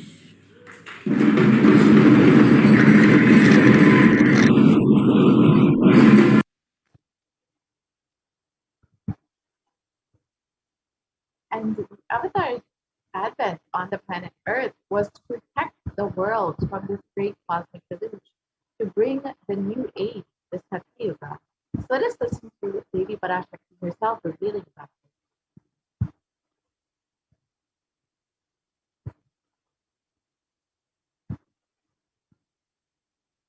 ஓம் உலக மக்களே கேளுங்கள். கலி முற்றி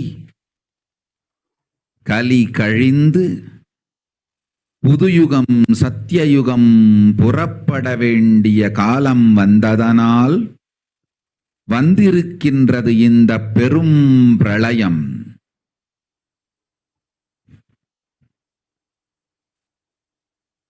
கவலை வேண்டாம் மக்களே.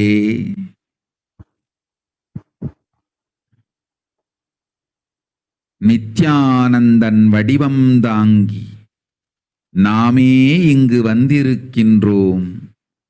நித்யயுகம் செய்வோம், நித்யயுகம் சத்யயுகமாய் மலரும் இங்கு.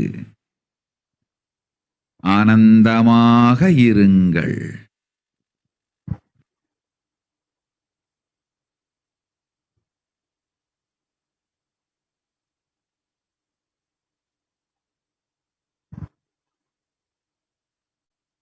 And the translation of Devi's revelation, people of the world, listen. The time has matured. The time has come, and it has matured into the time. Kali Yuga has matured, and over time, it has come for Satya Yuga to happen. So great Pralaya has come. Don't worry, people. In the form of Nithyananda, I myself have come here. I will make Nitya Yuga. Nitya Yuga will blossom as Satya Yuga. Be blissful. For this huge Hell-giving road show not come to India in 2020, I plan to do the Padayatra throughout the 12 Jyotirlingas through my son Swami. And in order to prepare for this, the avatar began the Padayatra at the mere age of 10. And the Supreme Consciousness began enriching people one person at a time with the great truth from the sacred scriptures and the secrets of higher living.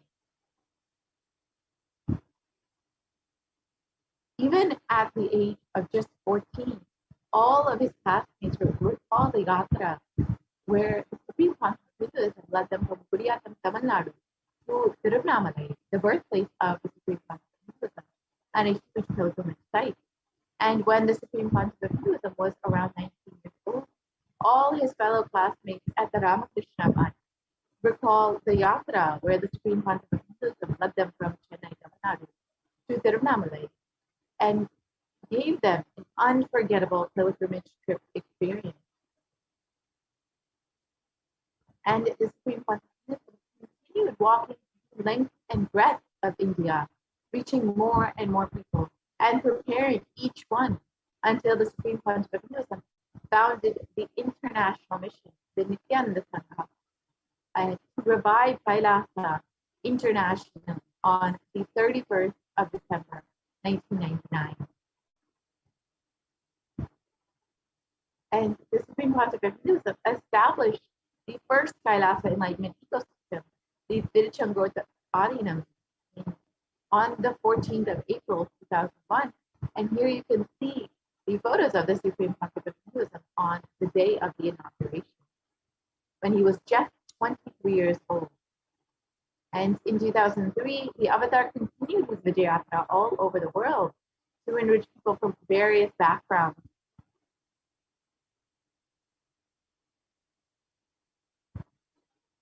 And the Supreme Consciousness intensity and dedication for the people, even among crowds who do not understand English, the Supreme Consciousness voice resonated deeply with each being and moved each one to tears.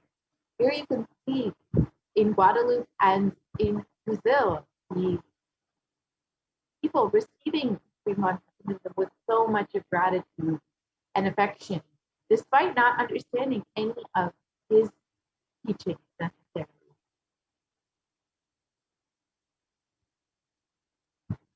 And in 2004, the Avatar led his disciples on the first Himalayan Yatra, visiting temples, delivering satsangs, and initiating them into the super conscious breakthrough. The Avatar personally organized and led yearly yatras and guided individual souls, not just to physical spiritual sides, but to eternal spiritual realm. And in 2006, the Padayatras were taken to the next level with the Kodikan Padayatra, with crores of people participating, and each person impacted by Nithyanandeshwara and Nithyanandeshwari, who traveled from city to city, blessing each being who laid eyes on them. And here's a short clip of the Kodikan Padayatra, and you can see how much people were blessed to be in the presence of the Supreme Consciousness, and how they are literally overjoyed to see just his very form.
And the Kodikan Radayatra culminated with the consecration and inauguration of the Garbha Mandir, the sanctuary for Nithyanandeshwara Paramashiva Nithyanandeshwari Parashakti, and the Vayuvalinga in Adi Kailasa Sadhya Bangalore, India.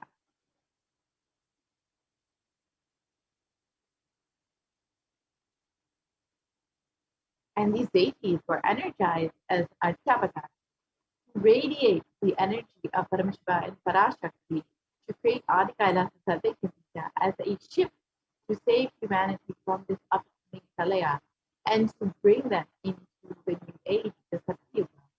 And the Supreme Concept of Hinduism created innumerable spiritual energy centers throughout India as safe havens during this great deluge.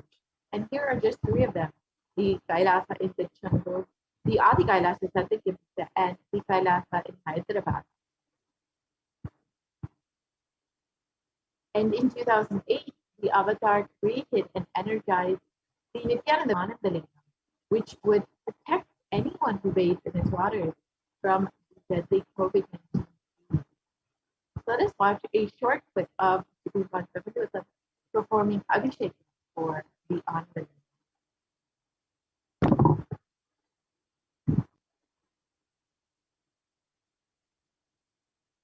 सहस्राक्षाय च चतुर्धन्मने च नमो गिरिशाय विष्टाय च नमो मेरुष्टमाय च शुमते च नमो स्रस्वाय च वामनाय च नमो बृहते च वर्षीयते च नमो वृद्धाय च संवृद्धने च नमो अग्र्याय च प्रथमाय च नम आशवे च जिराय च नम शीघ्रियाय च शीभ्याय च नम ऊर्म्याय च वस्वन्याय च नम स्रोतस्याय च दीप्याय च नमो ज्येष्ठाय च कनिष्ठाय च नम पूर्वजाय च परजाय च नमो मध्यमाय च पगल्भाय च नमो च घन्याय च बुद्ध्याय च नमः सोभ्याय च प्रतिसर्याय च नमो याम्याय च क्षेम्याय च नमः उर्वर्याय च खल्याय च नमः श्लोक्याय च वसान्याय च नमो वन्याय च कक्ष्याय च नमः श्रवाय च प्रतिश्रवाय च नमः आशुषेणाय च आशुरथाय च नमः शूराय च वभिन्दते च नमो वर्मिणे च वरुथिने च नमो बिल्मिने च कवचिने च नमः श्रुताय च श्रुतसेनाय च नमो दुन्दुभ्याय च हनन्याय च नमो दुष्टवे च प्रवृषाय च नमो दूताय च प्रहिताय च नमो निषङ्गिने च बुद्धिमते च नमस्तीक्ष्णे च वेजायुधिने च नमस्वायुधाय च सुधन्वने च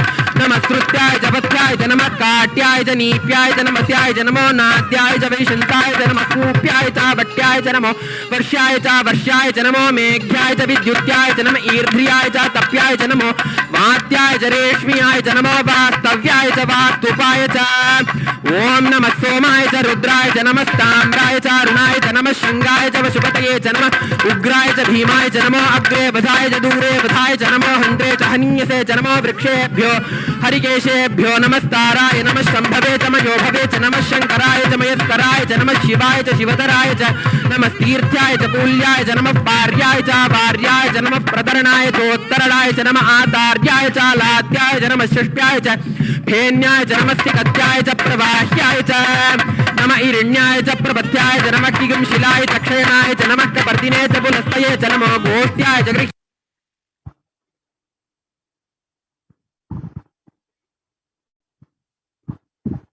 And in 2009, the Avatar held another Kodikan and garnered international attention, creating a movement where lakhs of Hindus were once again embracing Hinduism.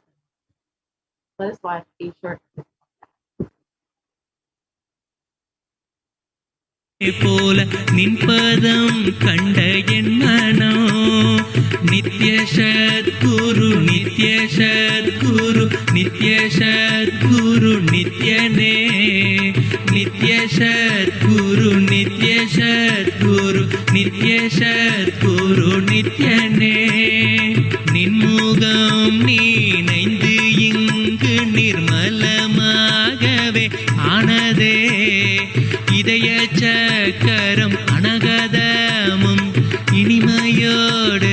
பிறந்ததே. நித்ய சத்குரு நித்ய சத்குரு நித்ய சத்குரு நித்யனே. நித்ய சத்குரு நித்ய சத்குரு நித்ய சத்குரு நித்யனே.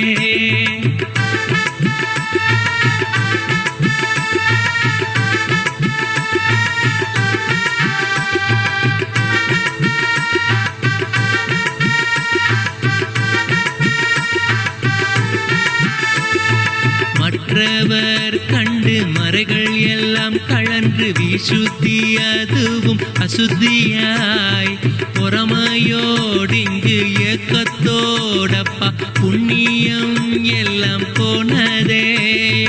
எரிந்தவயிரும் ஏக்கமும் சேர்த்து விசுத்தி அசுத்தியானதே.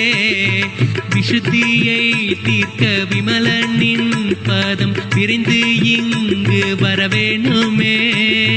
நித்ய சத்குரு நித்ய சத்குரு நித்ய Sadhguru நித்யனே.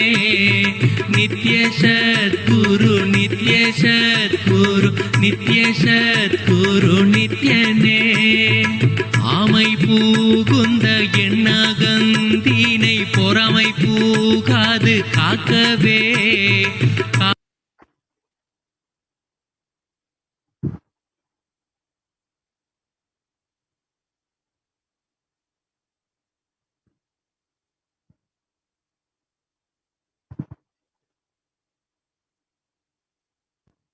You can continue to the next slide, please. Wherever the avatar's feet have graced the planet Earth, there the seeds of super consciousness have been sown. With over 1,000 Kailas enlightenment ecosystems established all over the world, over 1 billion people have been enriched by the sacred secrets from our scriptures and blessed into the science of enlightenment. And in the next few slides, we'll just see some of the Kailas enlightenment ecosystems established by the Supreme Consciousness to bless humanity, to guide them through the Pralaya, and to create an ecosystem where the science of enlightenment can be shared. So the first that we will see here is the Adi Nithyananda, the Kailasa Nido, which was the first Kailasa established by the Supreme Consciousness. The Adi Kailasa Sarvajñapita in Bangalore, India. The Kailasa in Tirunelveli. The Kailasa in Columbus, Ohio. The Kailasa in Los Angeles, California. The Kailasa in San Jose, California. The Kailasa in Seattle, Washington. The Kailasa in Houston, Texas. The Kailasa in Charlotte, North Carolina. The Kailasa in New York. The Kailasa in Washington, D.C. The Kailasa in Toronto, Canada. The Kailasa in Oklahoma City, California. Or Oklahoma City, Oklahoma. The Kailasa in Phoenix, Arizona. The Kailasa in St. Louis, Missouri. The Kailasa in Oman. The Kailasa in Dubai. The Kailasa in London. The Kailasa in Scotland, UK. The Kailasa in Netherlands. The Kailasa in Slovakia. The Kailasa in Belgium. the Kailasa in Luxembourg, the Kailasa in Austria, the Kailasa in Germany, the Kailasa in Italy, the Kailasa in France, the Kailasa in Switzerland, the Kailasa in Mauritius, the Kailasa in South Africa, the Kailasa in Salem, the Kailasa in Hosur, the Kailasa in Patnam, the Kailasa in Varanasi, the Kailasa in Rajapalayam, the Kailasa in Hyderabad, the Kailasa in Kerala, and the Kailasa in Gujarat, which is the Yogi Service. The Kailasa in Tiruvanmiyur, the Kailasa in Alankulam, the Kailasa in Tambaram, Chennai, the Kailasa in Avadi, Chennai, the Kailasa in Chennai again, the Kailasa in Melbourne, Australia, the Kailasa in New Zealand, the Kailasa in Singapore, the Kailasa in Kuala Lumpur, the Kailasa in Guadalupe, South America. And all of these Kailasa were created as a community to foster the scientific enlightenment, to bring a superconscious breakthrough for this for humanity and to guide them through this pralaya and to ensure humanity survives this great cosmic delusion. The Supreme Pontiff of Hinduism created the sovereign order of Kailasa with thousands of sannyasis with no discrimination against caste or religion.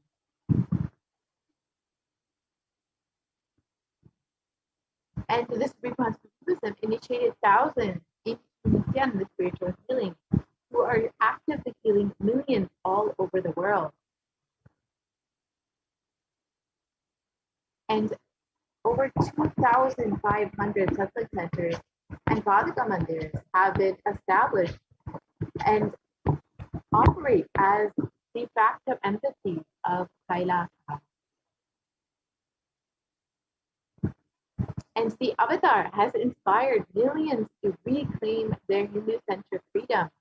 And thousands of padayatras have been conducted by the Hindu diaspora worldwide, honoring the hard work of the Supreme Pontiff of Hinduism and the revival of Kailasa, and each one silently being prepared for what was to come to the future. And in 2017, devotees in Malaysia planned a padayatra and executed it successfully with thousands participating and the dying Hindu population being reinvigorated in Malaysia. And for every major festival, devotees from all over the world have conducted padayatras out of their sincere devotion and love for the avatar. In over the past 26 years, the Supreme Pontiff of Hinduism has contributed immensely to humanity through various programs and has offered 1 billion free organic nutritious meals and continues to do so, and has enriched and reached over 1 billion people worldwide in 347 cities, 196 continents. And the Supreme Pontiff of Hinduism has established the world's largest Hindu university in US, Canada, Slovakia, Switzerland, and France.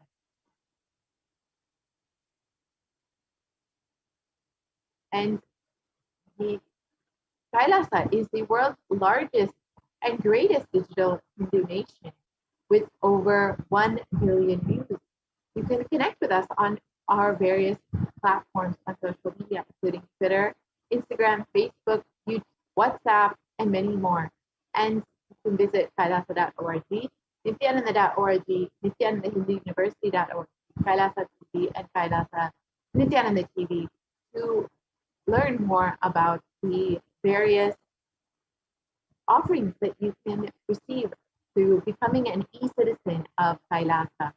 And you can, of course, also connect with us on your phone through the Enlightenment app, where you can literally have enlightenment on your phone, have Swamiji continuously with you. So if you would like to sign up for any of these and connect with us through any of these, you are more than welcome to do so. And connect to become an e-citizen of Kailasa by visiting kailasa.org.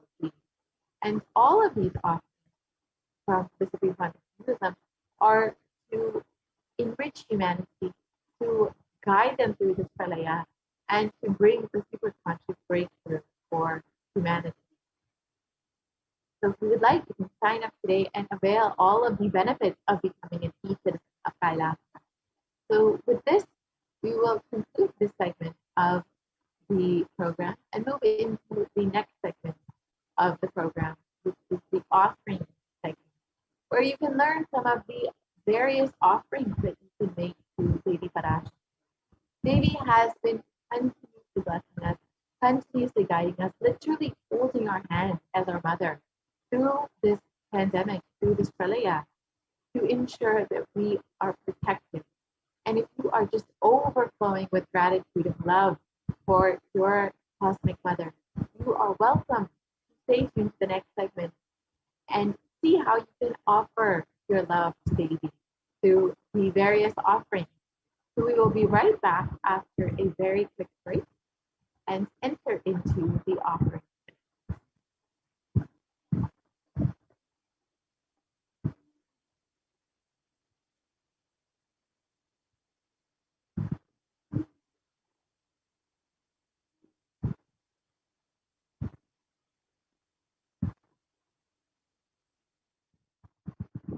I mean by the word e-Kailasa? Listen intensely. Enlightenment ecosystem, literally enlightenment itself, in your own home, wherever you are. If you cannot come to Kailasa, it's okay. Kailasa can come to you.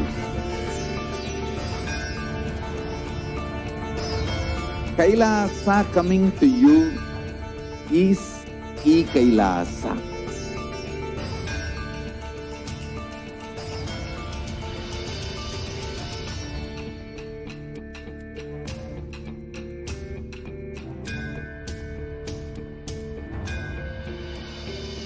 I will revive Hinduism.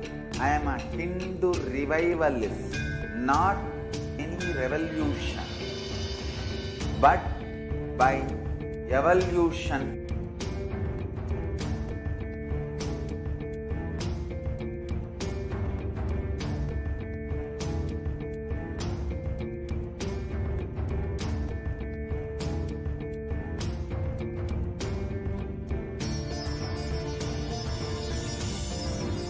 And setting model communities.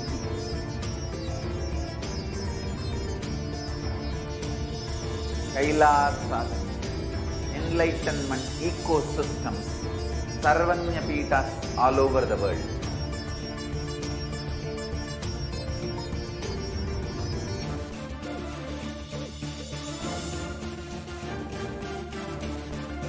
All powerful cognition, knowledge. Nithyanandam, welcome back to all of the viewers. If you have been with us from the very beginning of the program, thank you so much for staying tuned, and I hope that you've been enjoying this program where to the divine cosmic being, Devi Parashakti. I wish and I hope that each and every one of you are enjoying this experience. And if you have any comments, questions, suggestions, you can always comment down in the comment section in any of the social media platforms that you are that you are tuning in from. And I also would like to share with all of the viewers, if you haven't already, there will be a live special darshan, Bhava Samadhi darshan of Devi Parashakti at 6 a.m. Indian Standard Time on the 20th of August. And that's just not too far away. And I'm so eagerly awaiting the divine darshan of Devi Parashakti. If you have been joining in for the last few weeks during the month of Adivelli, it's been an absolute exquisite spiritual feast, the darshans that each and every week the Supreme Pontiff of Hinduism is gracing as Devi Parashakti in her divine forms. It has just been, I can say, a feast, absolutely fulfilling, not just for the hunger of the stomach, but the hunger of our soul itself, our consciousness itself. And on this auspicious occasion of Varalakshmi Vratam, every year, this is the time that we celebrate the Varalakshmi Vratam. We celebrate Devi Parashakti in the form of Lakshmi in all of her various different forms, giving in abundance. That is the significance of Lakshmi. And this is a perfect time for you to make an offering to Devi Parashakti. Once again, I'd like to reiterate to all of the viewers that there's so much in our lives that Devi Parashakti has given, and especially for us Kailashians, Devi Parashakti has manifested for the last over 5 months on just continuously giving us, attending to us, taking care. No matter where we are in the world, no matter if we are joining in from Kailasa's de facto spiritual embassies, or if we are joining in on our own, just connecting through social media, if we are connecting, Devi Parashakti has made herself available, manifesting through the Supreme Pontiff of Hinduism, answering our questions and giving us and granting us our boons, revealing the past, present, and future, guiding us through these extremely intense and strenuous times. And especially for us Kailashians, we know, at least we know, and if I'm talking to any of you Kailashians out there, we know that Devi Parashakti has literally made us feel as if we are inside, we are in the calm of the storm. While so much is going on outside, social upheaval, a global pandemic, lockdown in all fronts, we are safely sitting inside attending Paramashivoham program or attending the Kailasa courtyard sessions. If any of you are tuning in right now and joining us, this is the time that we can offer our gratitude for being a part, for Devi Parashakti manifesting our lives, making herself available and helping us. These offerings are a way, are a divine gift of pure love, devotion, and oneness. And these might be extremely foreign to you, these concepts. Pure love might be something that you don't believe in, devotion, something you never experienced, and oneness, you can't even relate to it. And you don't ever feel oneness and maybe not even experience what it might be like to experience yourself as one with all of existence. But understand that in Sanatana Hindu Dharma, pure love, devotion, and oneness are the very core fundamentals in a very real experiential way. Nowadays, we don't offer gratitude in our lives for anything, even the smallest of things. We're not able to have that gratitude and appreciation for all things in our life. And we usually deal things with a give and take. In the Guaranteed Solutions book, the Supreme Pontiff of Hinduism has authored himself and given so many different programs on this very subject of opening gratitude in our lives and going from discontentment to gratitude. He narrates a beautiful story. He says that one day a man was asking God, praying intensely to God, that he would like $10 million. And he said that, I'd like $10 million. Please give me $10 million. If you do this, I promise, I swear that I will offer you in your shrine 20% of the $10 million. And then he said, if you don't believe me, you can take $2 million and I will keep and you can give me the $8 million that's remaining. Understand that our that our dealings related to the whole universe with God themselves is a dealing. It's a negotiation. If you give me this, I'll give you this. And we always like to negotiate with the divine. Even God, when it comes to religion, prayer, and when it comes to the most sacred part of our existence, belief itself, and our religious belief system, it always comes down to a give and take system, a barter system. However, this is not the way that Sanatana Hindu Dharma works. We often lose gratitude in our lives and take for granted everything that that we are experiencing. When we just start to feel gratitude and we consciously build gratitude towards the conscious energy, towards the cosmic energy and the existence itself, that's when things start to flower for us. Gratitude ultimately is a way that we reach the ultimate oneness with the divine, the experience of oneness with the divine. There's another beautiful story from the same chapter from Guaranteed Solutions book by the Supreme Pontiff of Hinduism, which the Supreme Pontiff has authored and even spoken on and given so many different programs for millions of people across the world. The story goes that one day another man was asking God, and he was extremely faithful towards God. He was every single day he was praying to God and everything. And he said he prayed that in a very near-death experience, he saw his whole life as if he was walking on the beach. And he saw many times there were two footsteps and two pairs of footsteps. And he understood that that was God there with him, and God was with him throughout his whole life. But he saw that many times when he was alone and he was feeling alone in his life, and when he really, really needed God, there was only one pair of footsteps along the beach sand. And he asked God, what is this? Why have you just left me there? And in his prayers, God answered him, understand, it is not your footsteps there. I was the one who is carrying you during those times, and it's my footsteps. When we understand this, we will understand that God, existence, cosmic energy, the divine, is continuously there with us, no matter what. The Supreme Pontiff of Hinduism has enriched, has transformed the lives of millions with just the enlightening touch, the diksha that he is giving. Not just with that, but feeding so many people with more than 1 billion meals served, and continuously making himself available to give us the ultimate knowledge to transcend the pain and suffering in every conflict in our lives. The Supreme Pontiff of Hinduism, during the darshan, and when a devotee who goes to him and requests for something, often the response they get is, I'll take care, I'll be with you.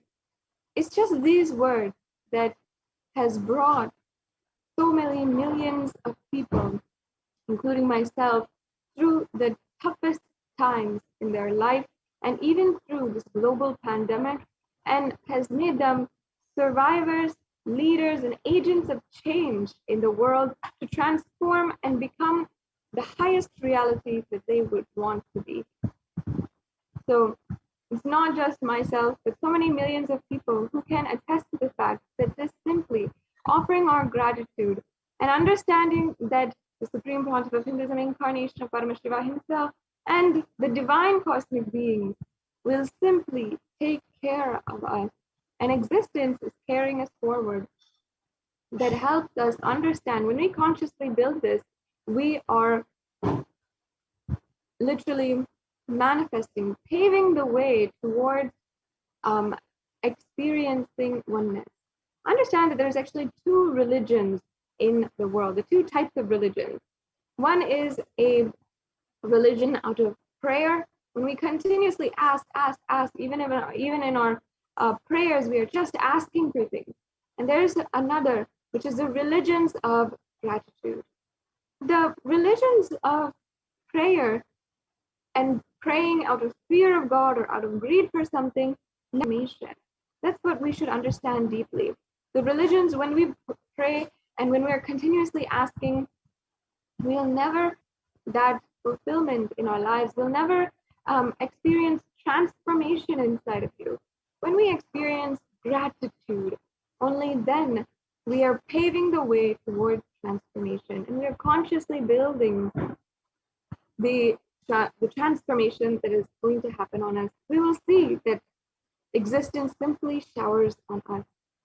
So that is the context behind every single offering, consciously building gratitude. And understand that the Supreme Pontiff of Hinduism always says that through these offerings, until you manifest your reality as you wanted, we will manifest it for you. So even whatever you want in your life, don't worry, we will take care. And through these offerings, as we have seen so many times, we'll be able to simply see or manifest your reality as you want it. So we'll be going through and literally peeling layer by layer, understanding the various offerings that we have, how we can consciously build our gratitude in our lives to Devi Parashakti and to the Supreme Pontiff of Hinduism, incarnation of Paramashiva. And before I enter into this segment, I would like to first offer my love, my gratitude to Devi Parashakti through this Dhyana Shloka. And the Dhyana Shloka is nothing but the beautiful remembrance of Devi Parashakti, remembering her beauty, her radiance, her resilience, and her power, and admiring that for myself, cherishing that within my inner space. And now let me chant the Dhyana Shloka, and let us all be in that space as we are entering into this segment. Indunivabedakaravahinayanam syat pankajavarabaram angahimabhushana vichitravasanam syat tunga mukkattojvala manonmani swarupam.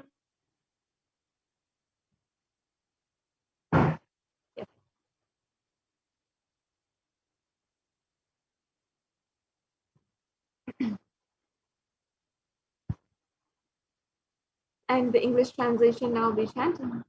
Moonlight face holding the Vedas on hand, fire in eyes with lotus flower, gracing and blessing hands in one hand with the Japamala, beautifully decorated with jeweled ornaments and wonderful clothes and shining bright crown. Her name is Manonmani.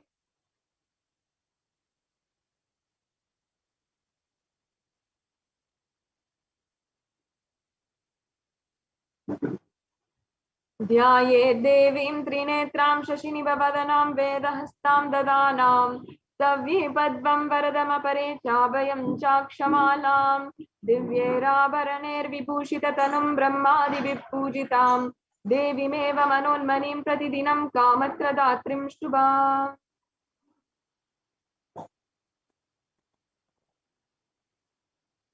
And the English translation once again. I meditate on Devi with three eyes glowing like the moon and holding the Vedas, lotus and gracing with blessing and gracing hands. She is wearing beautiful ornaments and she is worshipped by Brahma and other many gods and showers auspicious boons for all actions every day.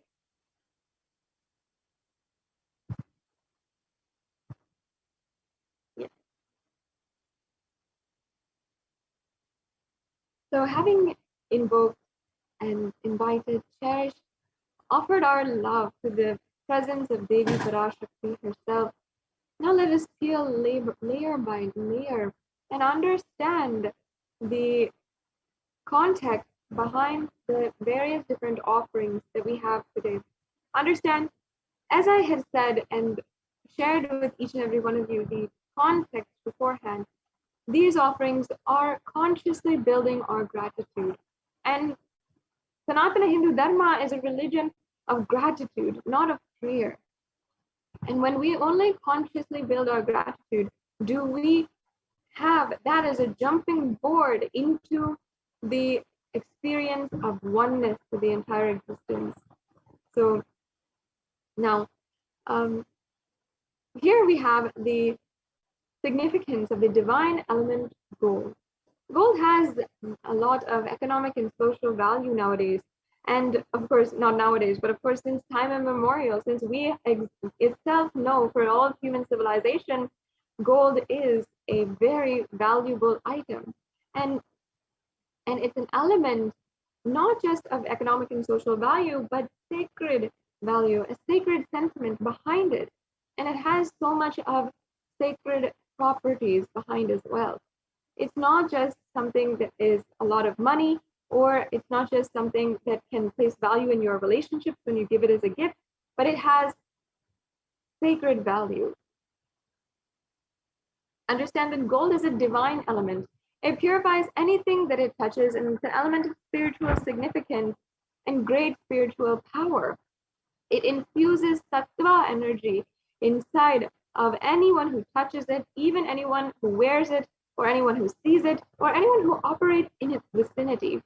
And that is why gold is present in all the scriptures, the Agamas, the Vedas, the Shrutis, Smritis, Itihasas. It's a very, very fine alchemy product, which can be literally implemented as a superconductor for super consciousness. In Hindu scriptures, the gold is offered in the rituals. It has so much of significance. And in the Hindu civilization, everything was built in gold and exchanged in gold. When one was to be saved from life-threatening diseases, gold was offered as a ritual fee. And kingdoms were built with huge doors of gold. The streets would have huge columns of gold. Imagine the city of gold that we have always, from the very young age, dreamt about is actually sourced from the Vedic scriptures and from Vedic civilization itself. In fact, we know for a fact that even all of the conquests upon in India from the very beginning of the colonial times, and even at the times when there was no flights, no cars, and people were going about exploring the world on ships, India and the Hindu civilization was known for its riches and it's just a city of gold. And that is why people were attracted there, place. Just because it was just a city upon city of riches. It was a whole civilization that they had so much. And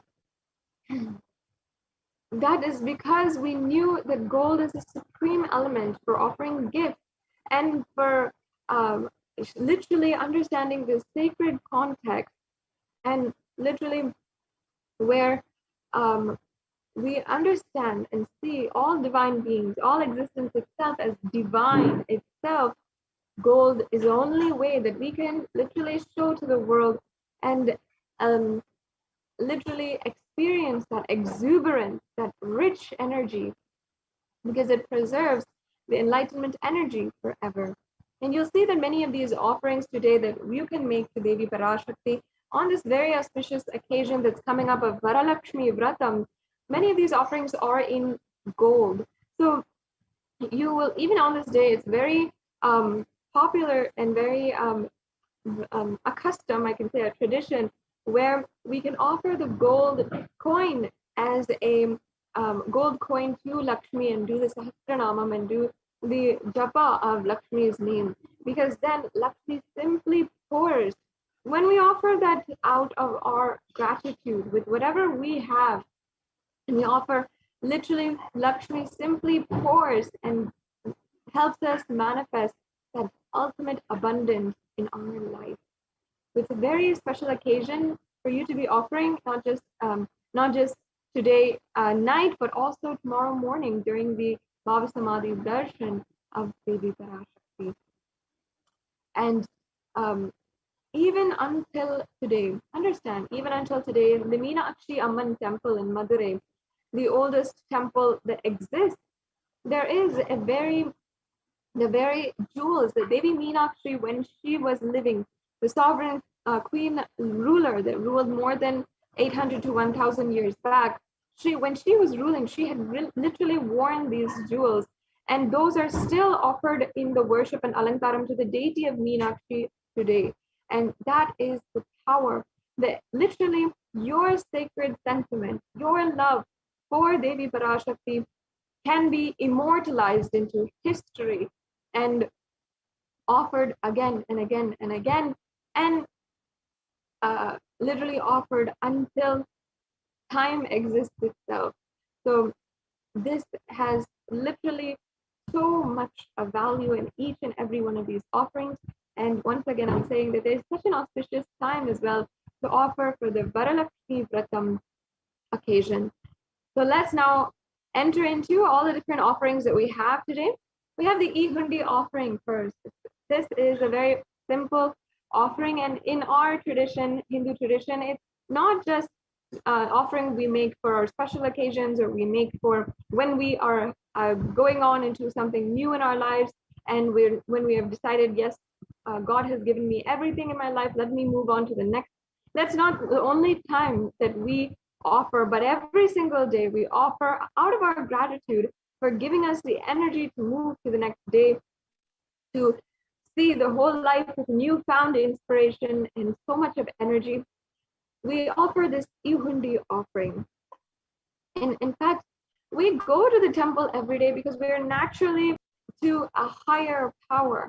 In fact, in your life, you feel that you might not have that, but you are naturally attracted to higher power. Why then can you say that you might be so infatuated with things that demonstrate highest power in your life, whether it be in the field of business and relationships, or even in the animal field, even when we are going in, even in the animal kingdom, even when we go to the zoo? Why do we have so much of infatuation with the tigers and lions? Because they demonstrate power. And somehow we are reassured inside of us when we see the higher power in our life. And in Hindu civilization, we understood that, we knew that the existence of divine energy literally gives us that reassurance. And for just that giving us that reassurance, yes, I know the existential energy is there, it's taking care of us continuously, we offer out of gratitude. That is the significance of the Kundi offering. And every day, even I remember every day when going to the temple, even if my whole family was a part of the temple and we were so involved in the temple, simply we will offer a few coins, $1, how much ever we want into the hundi. My mother would give me a few coins and I will simply just offer, put it in the hundi. And it was not out of a prayer or anything like that, but just simply because we'd like to offer, and Devi Parashakti has made herself available for each and every one of us. So that experience, to complete the experience of the temple for you, we have brought that to the digital platforms, and you can offer it through the e-hundi. So this is once again a general donation that you can make. A general donation that you can make either out of on the YouTube super chat is one option, where you can, if you are joining in from YouTube and you know it's a super chat option, or you can go through the payment links and the payment gateways in order to make an offering through the e-hundi. And of course, here we have the verse from the scriptures, where it shows us how Devi Parashakti is the acceptor of all devotion. Bhakti Priya, Bhakti Gamya, Bhakti Vashya Bhayapaha, Shambhavi Sharadaradhya, Sharvani Sharmadayini. Devi is fond of true devotion and is realized through true devotion. She can be won over through true devotion, and she removes all fears.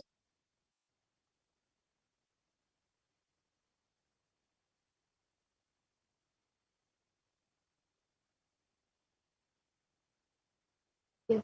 The next offering we have is the Sankalpa chanting. And the Sankalpa is a very powerful offering of gratitude for giving us all of the divine qualities, for giving us newfound inspiration for life itself. It's a very powerful offering of our gratitude for having given us life itself.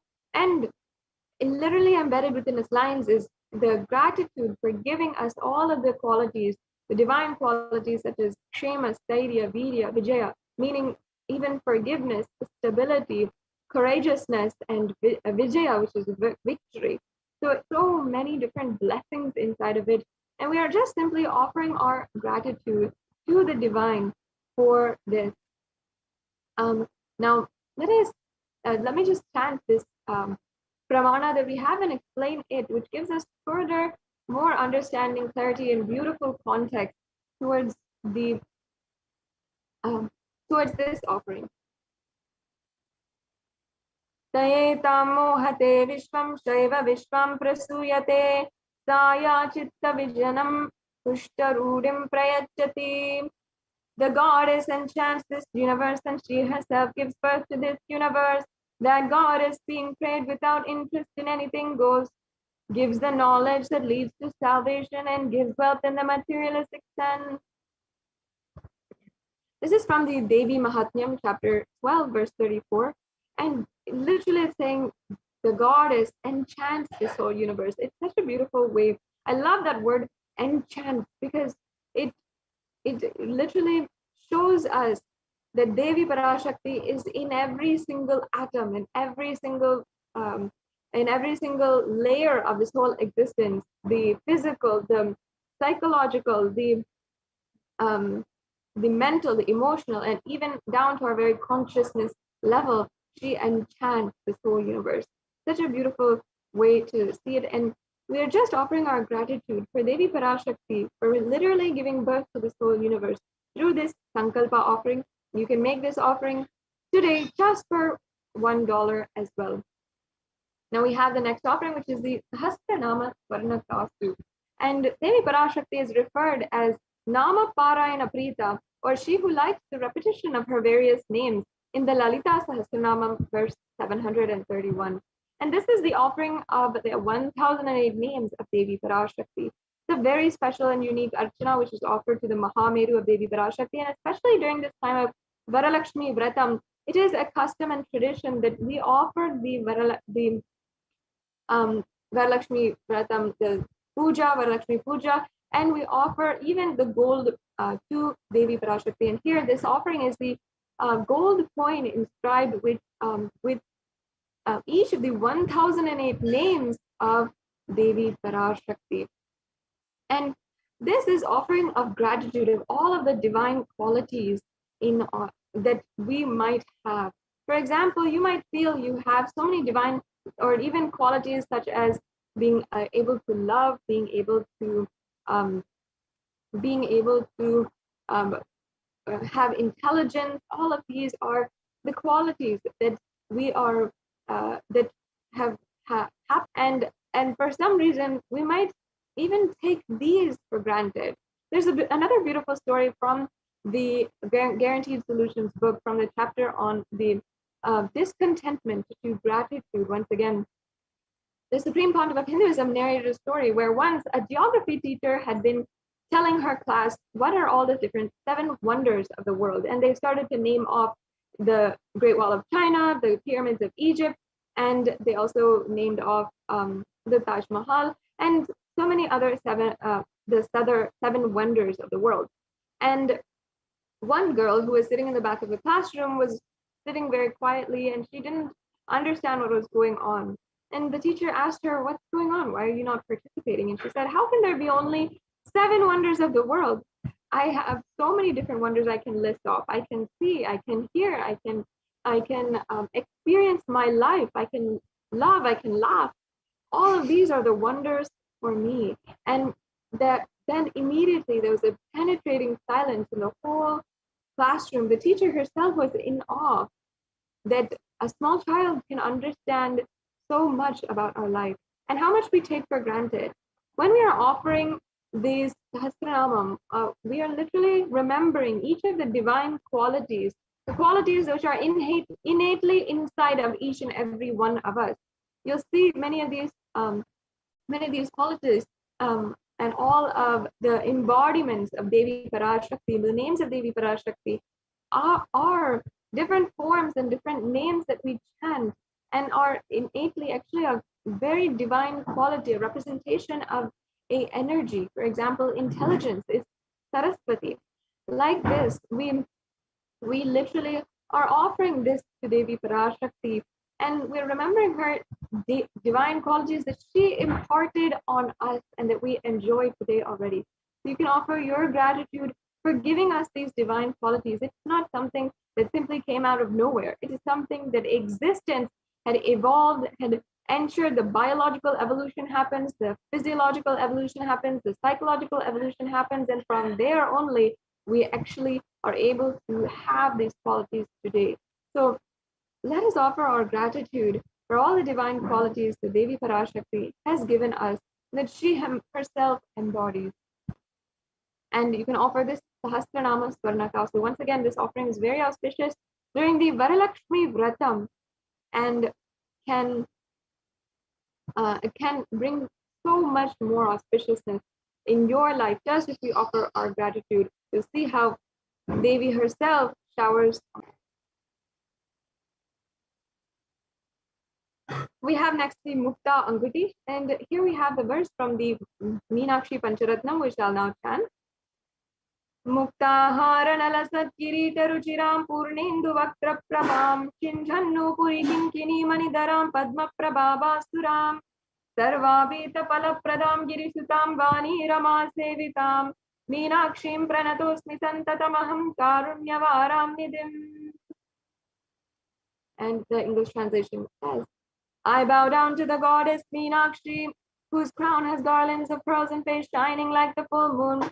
She wears anklets that are studded with gemstones and has small bells. She is shining like the splendor of a lotus, who grants all wishes, the daughter of the cosmos, and who is worshipped by goddess Vani and Rama. I remain ever bowing to the goddess Meenakshi, the ocean of compassion. Yes. Devi Meenakshi is the embodiment of compassion. Always, just to remember Devi Meenakshi is that brings so much of joy. And Devi Meenakshi actually is the embodiment of compassion. In human history, we have even human history that is anthropologically and archaeologically recognized today.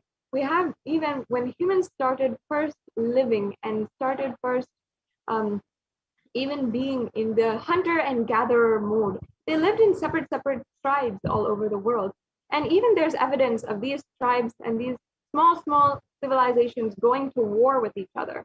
And this is archaeologically proven. It's at that time, thousands of years back, when Devi Meenakshi is the incarnation of Parashakti, who came down in that time in human history to unite all of the tribes and the various different nations that had formed across civilizations that had formed across the world. And that Devi Meenakshi had literally conquered in every single place and did the divine conquest in all 8 directions and gathered every single one of these tribes, and made the first sovereign civilization all under one rule.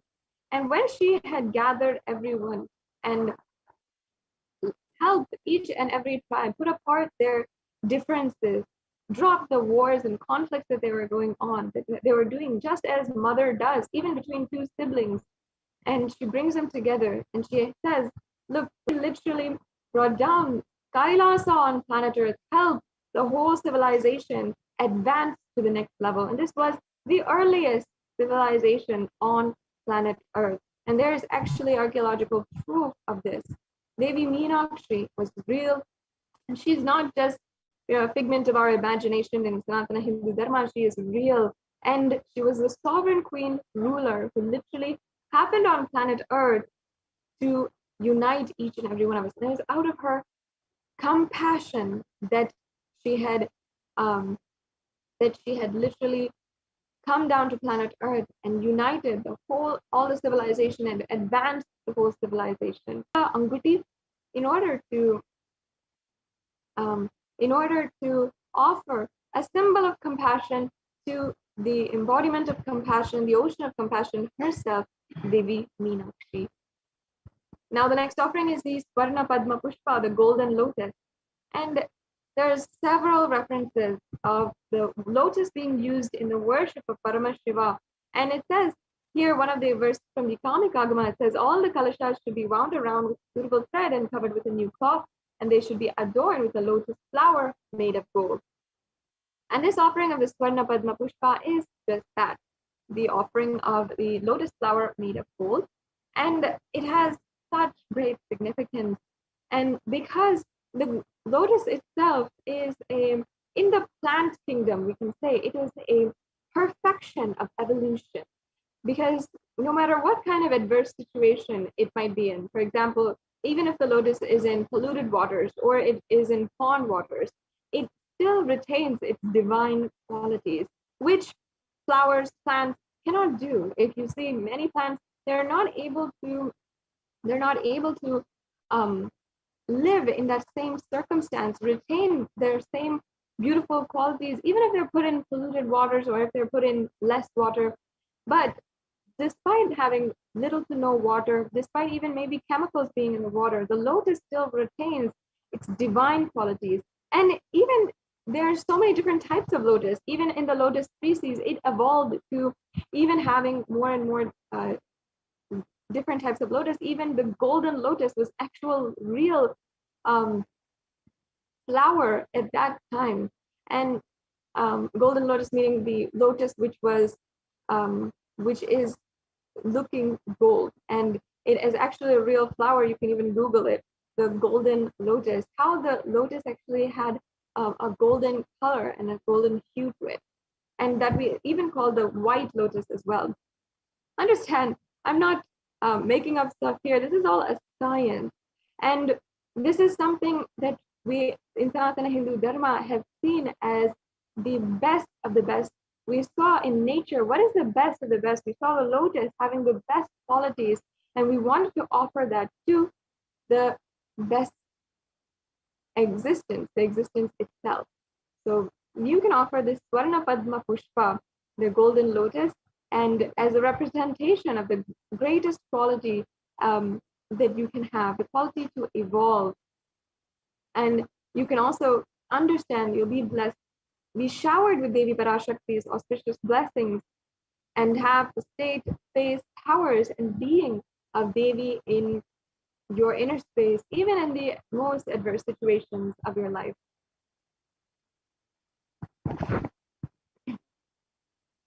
The next offering is the Swarnameti, the golden toe ring.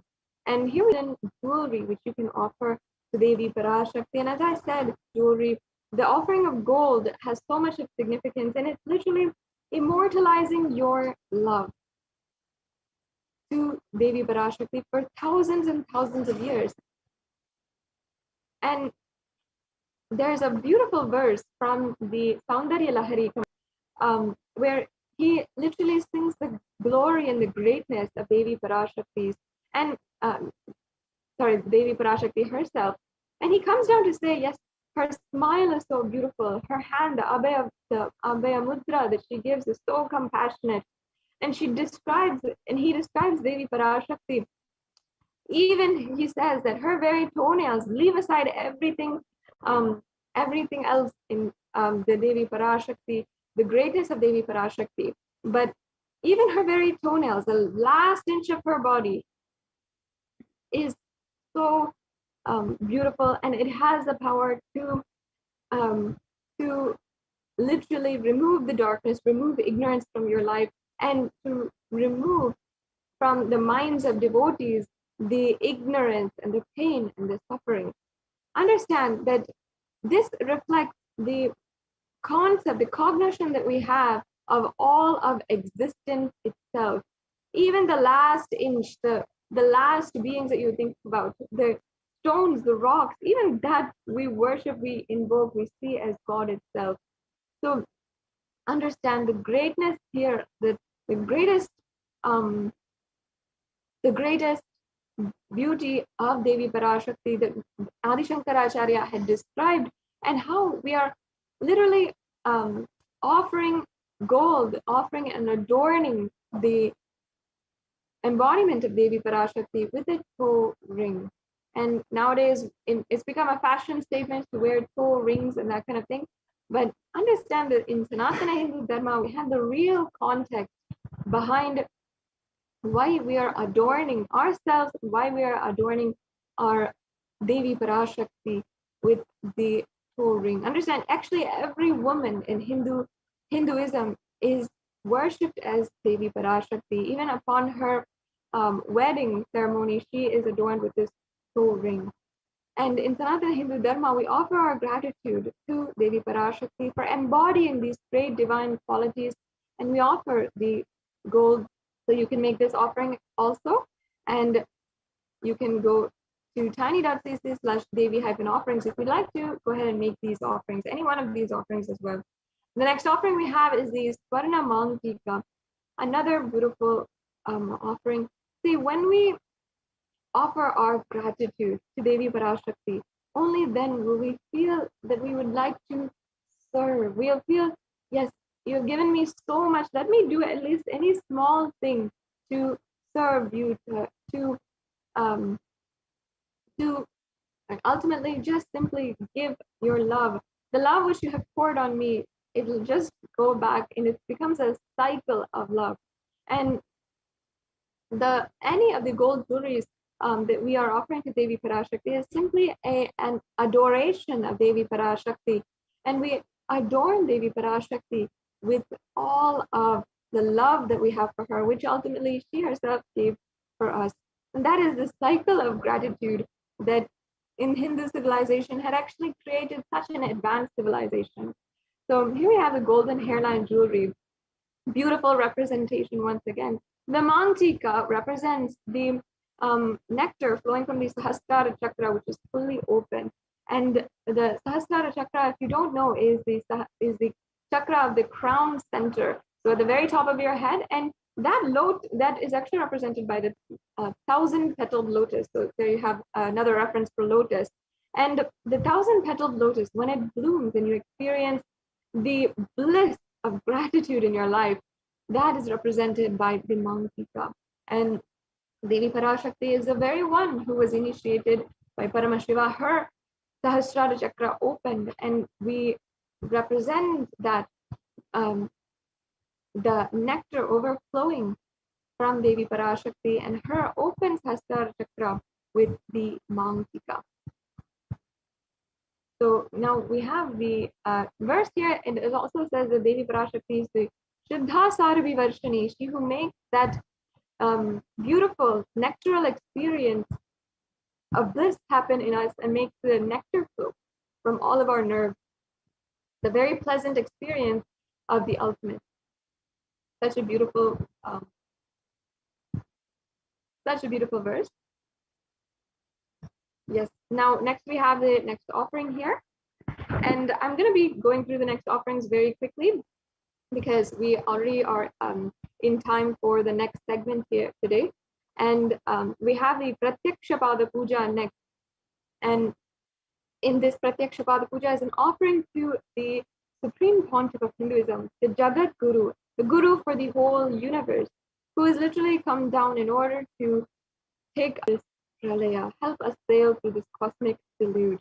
And whether it is Adi Shankaracharya who composed the Sri Guru Paduka Stotram, and he sung the greatness, the glories of the Guru Paduka, which literally, as he says, is the boat that takes us through and helps us through the Ananta Samsara Samudra, the endless ocean of samsara, pain and suffering. Or whether it is Sri Satya Sai Baba, who as another incarnation of Paramashiva, who sung the greatness and the glory of Guru in the first lines he ever uttered after his incarnationhood, where he says, Manasa Bhajare Guru Charanam. And he said, literally, that means my heart, my whole being, my whole Manasa sings Bhajare, the glory of the Guru Charana, the Guru's Padukas or the Guru's feet. And even if it is of course, the Supreme Pontiff of Hinduism himself, who has narrated, has initiated so many millions of people into the very Guru Tattva itself and the Guru disciple relationship, where he himself is manifesting as Arunagiri Yogeshwara and helping each and every one of us manifest enlightenment itself. So in all of these ways, the Guru Paduka and the Guru is such a beautiful way in our lives to attain enlightenment. And not only that, they have already given us so much. So offering of the Guru Paduka Pratyaksha Pada Puja is one of the best ways you can offer your gratitude. We also have the Vastra Seva as well. And the Vastra Seva is another way you can offer your gratitude to the one who has literally given us the protection of every single moment in our life, has given us protection. We are just giving this sacred thought, offering our respect, offering our love and adorning him, and offering us and saying, at least let me clothe you and protect you, decorate you in any way that I can. Yes. So this brings us to the conclusion of all the different offerings. I hope that some of these offerings have ignited your yearning to experience the ultimate oneness in your life. And you will be able to see there are several different offerings that you can do today. And that there are several different levels of the offerings. You don't have to feel any impossibility. That's another beautiful thing. Understand again that the Sanatana Hindu Dharma is not a religion of prayer, it's a religion of gratitude. And gratitude can only help us pave our way towards enlightenment, an experience of oneness itself. Seems to be there's technical glitches. I think we can stop this screen share and restart if it need be. And you can ensure that you are offering your gratitude, consciously building the oneness experience inside of you. And the Supreme Council of Hinduism has ensured that even if you want, once you can offer in any different level that you want. Even if you feel that perhaps right now you cannot offer so much of money or so and immediately offer, you have two options. One is you can make an offering of any amount through the e-hundi offering, or you can register in the at the URL tiny.cc/Devi Bhava Samadhi and Bhava Samadhi Darshan. You can see we can have that link projected, and in that link you will be able to fill out a brief form. Yes, thank you so much. You can see the link now. Thank you for showing that. It's tiny.cc/Bhava Samadhi, and in this link you can make sure that you are getting to know all the different offerings that you can make. And yes, thank you. You can see how you can make the payment today. So once you go to the link tiny.cc/Devi-offering, you'll be led to a page where you can select the offering. You can add that to your cart and then proceed for checkout. So yes, okay, this is the gateway, and this is where you can select the payment that you'd like to make, offering that you'd like to make, and then you can add that to your cart, and you can see as all of us are going online nowadays with even our shopping and everything. Now Kailasa has brought to you making an offering through the digital platforms. So in this few short steps, you can simply make an offering, and it can be a very easy experience for you and check. And you can also make an offering through the YouTube super chat. If you're joining us from YouTube, which I know that many of you are, I see the comments and the interaction. And you can always make a donation through the YouTube super chat, which YouTube has very truly given us a way to make a donation and make an offering if you want as well. And as well, if you want to know of the future offerings, I invite you once again to go to the link. Oh, here we have the YouTube super chat, and first of all, I invite all of the viewers, if you are joining with us from YouTube and you're not already, please join on our channel. You can become a member of this channel, and that gives you access to more than 7,000 videos and more than 20,000 hours of the various different solutions for your life brought to you, revived by the Supreme Pontiff of Hinduism. And you can also use this platform in order to make a donation if you want to, and in order to make an offering. So you can go to the YouTube super chat. You can see the $sign in the right-hand side corner of the chat, and then you can make a donation. You can make a donation through the credit card, through debit card, or through PayPal today. So yes, I see so many of you are watching, and many of you have made donations. Thank you so much for your offerings and your donations towards Kailasa. It's always so amazing, and being able to interact and see each and every one of you commenting and making excited comments.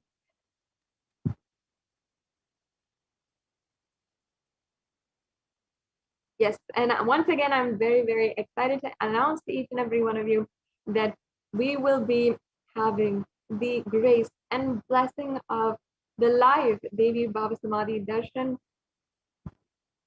on the occasion of Varalakshmi Vratam. So in a few hours, we're entering into that auspicious time, and I can feel it literally in my whole being, the auspicious time that is fastly approaching us. And you can ensure that right now is the time that you are getting prepared. You are staying tuned, especially to the programs. Make sure that you are liking and connecting with each and every one of us, every one of the social media platforms where Supreme Pontiff of Hinduism has made himself available, so that you can get connected to all of the different notifications, and make sure you don't miss out on any of the announcements that are coming forward. So now we'll be moving on to the next segment of today's program, where Devi Parashakti has literally manifested in so many different ways, has guided each and every one of us in every single step possible, and even through the form of the Supreme Pontiff of Hinduism, taking care and ensuring that even during the pandemic, the ongoing pandemic that is going on, that each and every Kailasa that Supreme Pontiff of Hinduism has established is opened up as a multi-quarantine center. And we have joining with us a representative from the Adi Kailasa Sarvagnya Peetham, one of our most senior sannyasis, who has literally been hard and been contributing and been in the very ground level, working continuously in order to bring and open up this very beautiful opportunity and saving the lives of millions of people that the Supreme Pontiff of Hinduism has literally made available, and has been on the ground and ensuring that is happening and being executed, and protecting, saving the lives of millions of people. So we'll now be entering into the next segment of today's program by Ma Dayami Swami. It's always so nice and so giving to me, at least, to be able to introduce Ma Dayami Swami to all the viewers and share the next segment in today's program. So we'll now be entering into the next segment, and we will understand how the Parashakti has manifested and has literally been taking care of millions of people through the hard work of the Kailasa quarantine centers and Kailasa COVID care centers that the Supreme Pontiff has opened up. Thank you, Ma Sadashivapriya. Nithyanandam, everyone. Welcome back to this segment of this revival. In this segment, we are going to see the revival of the temple sciences and ecosystem by the Supreme Pontiff of Hinduism. With the blessings of the Supreme Pontiff of Hinduism, Jagat Guru Mahasannidhanam, His Divine Holiness Bhagwan Nithyananda Paramashivan's blessings. Let's start with the Sadguru Vandanam. Nithyanandam Paramashivoham Kevalam Jnanamurtim Dvandvatitam Gagana Sadrusham Tattvamasya Dilaksham Ekam Sarvadi Sakshi Bhutam Bhavatitam Triguna Rahitam Sadgurum Tam Namami.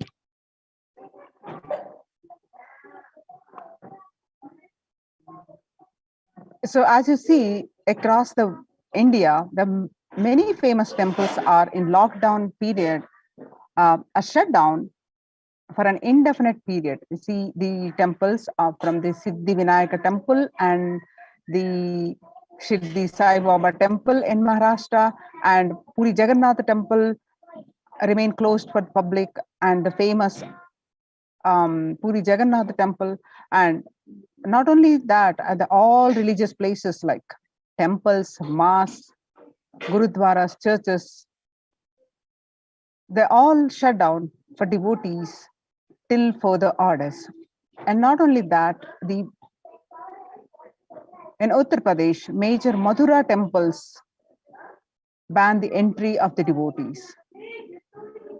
And the famous Gujarat Somanath temple is also shut down amidst the COVID-19 race.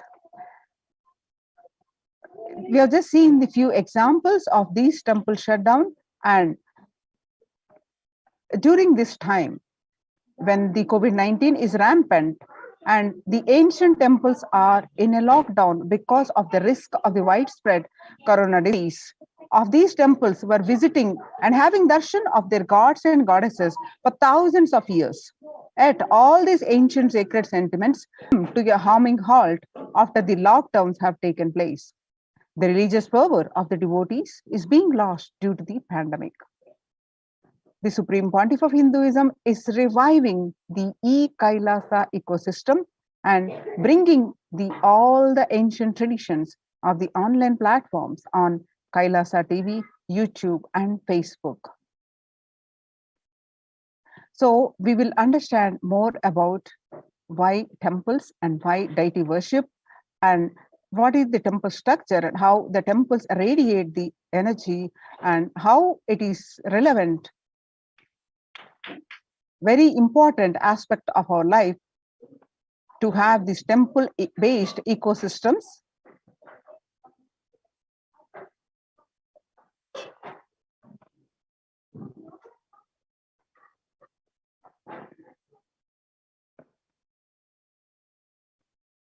The temple ecosystem of Kailasa.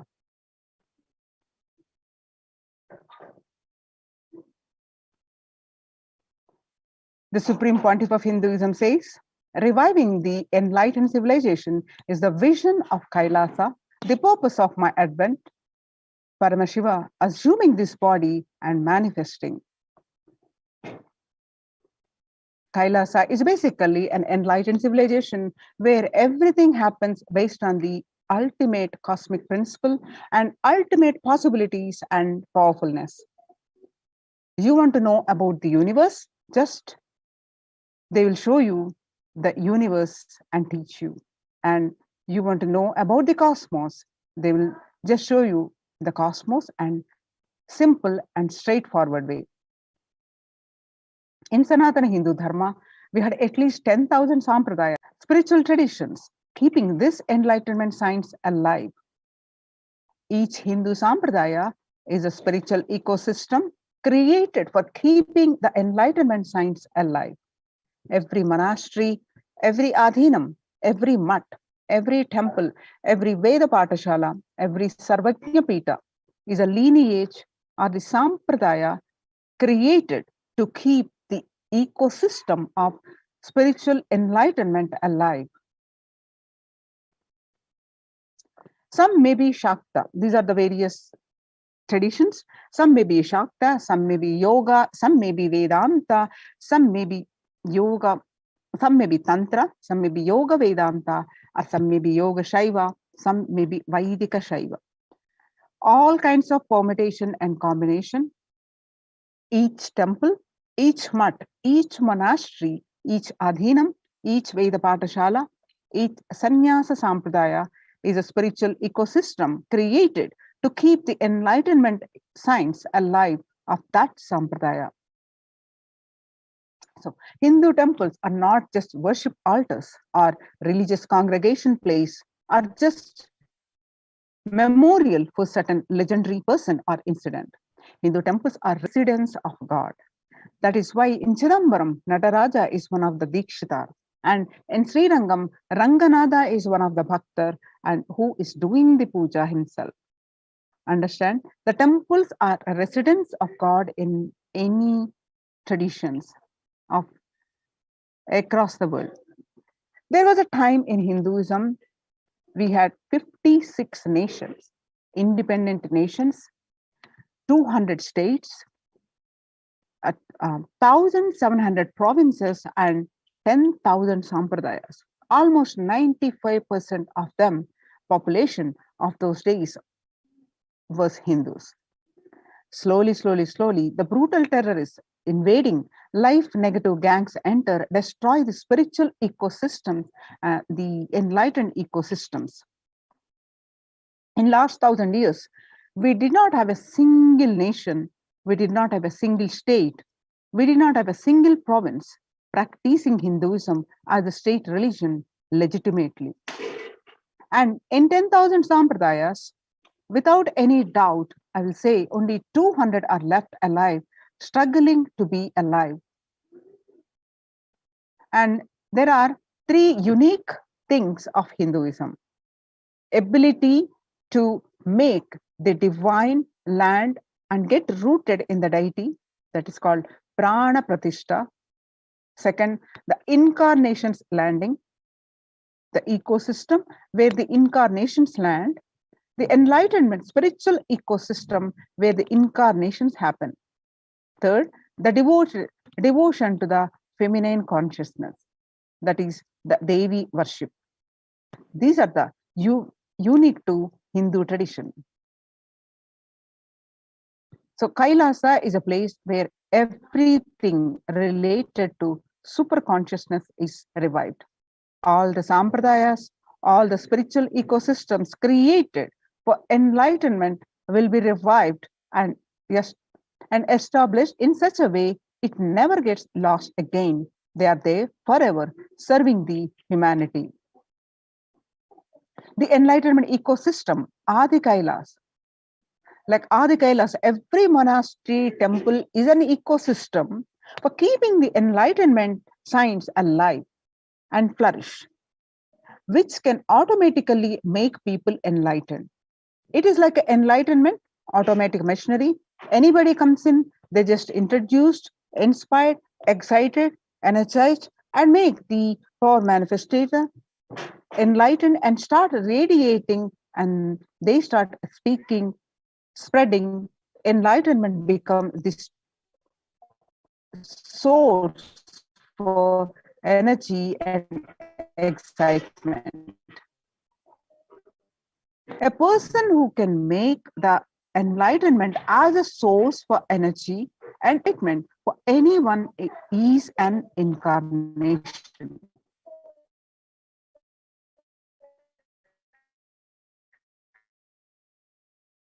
Fortunately, we are successful in making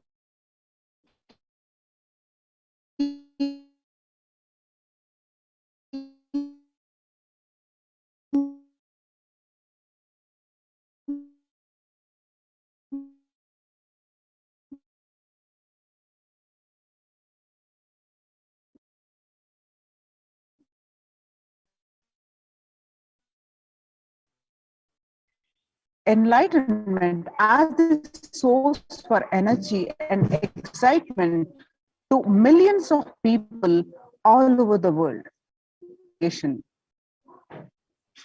Cosmic energy is available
Sorry for the technical glitch. Apologize for the technical glitch. Yes. So just as a rich man leaves behind his wealth for the next generation, after he leaves the body, enlightened masters leave behind the huge energy that they bring with them in the form of temples.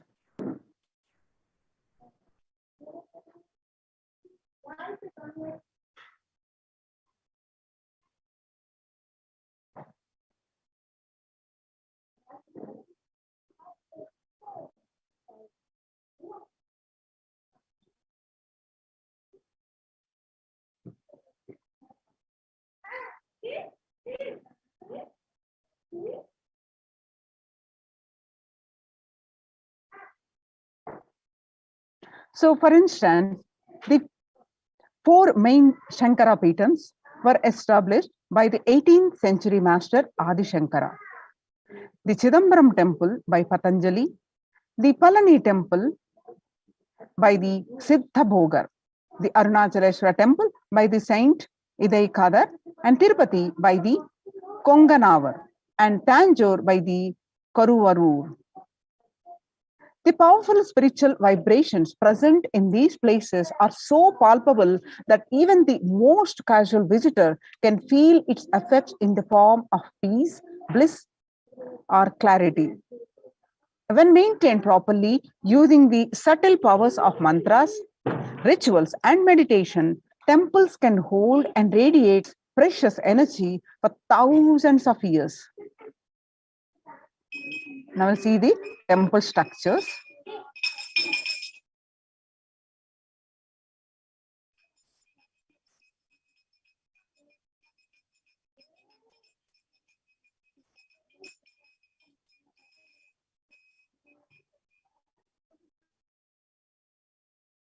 In Hinduism, temples are designed as energy centers, energized by the great enlightened masters to radiate the enlightened master's presence even when they leave their body. Temples are found deliberately at a place where the positive energy is available abundantly from the magnetic and electric wave conveyances of north and south poles push. The idol of God is set in the core center of the temple, known as Garbhagruha or Sanctum Sanctorium. This is the area where the Earth's magnetic field is discovered to be the most extreme. Therefore, it is the energy source. The Dvajastambha, the flagpole, behaves as a transformer. The huge domes are for amplifying the energy. The temples were systematically built for the transmission of energy on a large scale. Temples and the enlightened masters.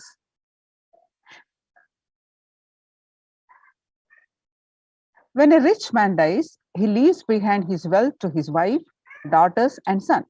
When enlightened masters leave the body, they leave their wealth of energy, penance, and goodness to humanity at large. Temples are built on these energy fields left behind by them. Either the master themselves build these temples, or they are, when they are alive, or the people who build them after the masters leave the body. These temples are further sanctified through rituals that harness the divine cosmic energy. The famous temple at Kedarnath in the Himalayan range was built by the great master Adi Shankara. The Arunachaleshwara temple of Tiruvannamalai, South India, is ascribed to a great saint called Idai Kadan. And these temples are divine gifts of these great masters to humanity. There are two types of people. The first type generate energy from their own system. They are like solar system. Wherever they are, they produce energy. They radiate energy.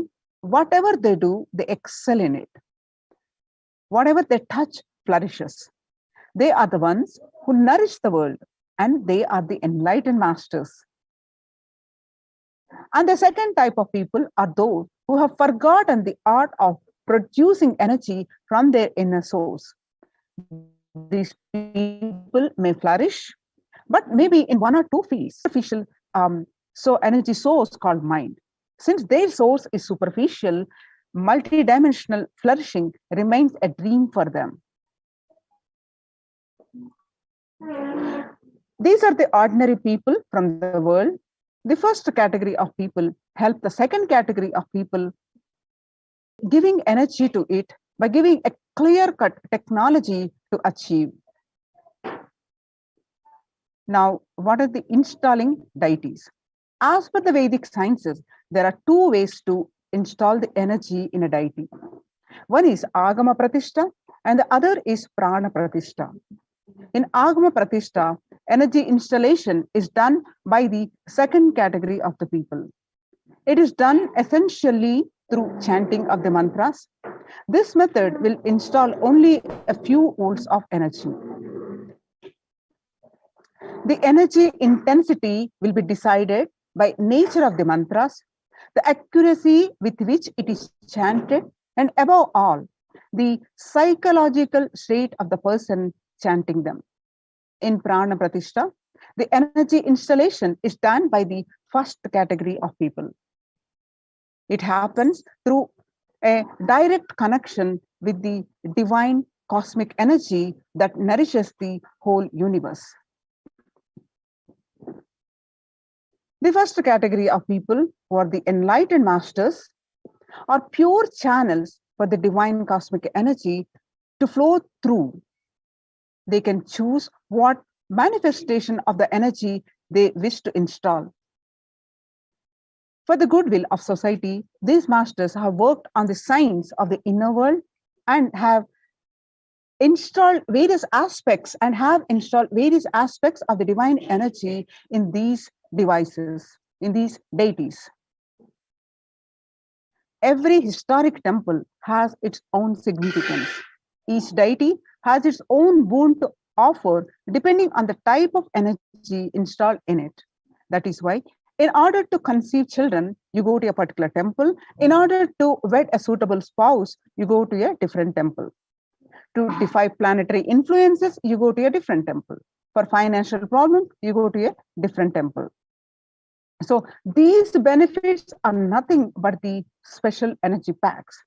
Temples are structures that replace an enlightened master's presence.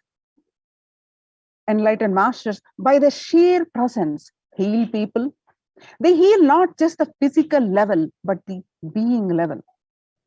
They keep inspiration for spirituality alive. Their presence offers an ambience of sacredness. Temples are spaces created by masters to offer these same things that they offer. While consecrating the Nithyanandeshwara Paramashiva temple sanctum at the Bangalore Adinam, the Supreme Pontiff of Hinduism, Nithyananda Paramashivam, said, "An enlightened master is the cosmos in human form. The ultimate human form fit to perform a sanctum consecration." For an enlightened master, the energies of expression through any means never gets exhausted.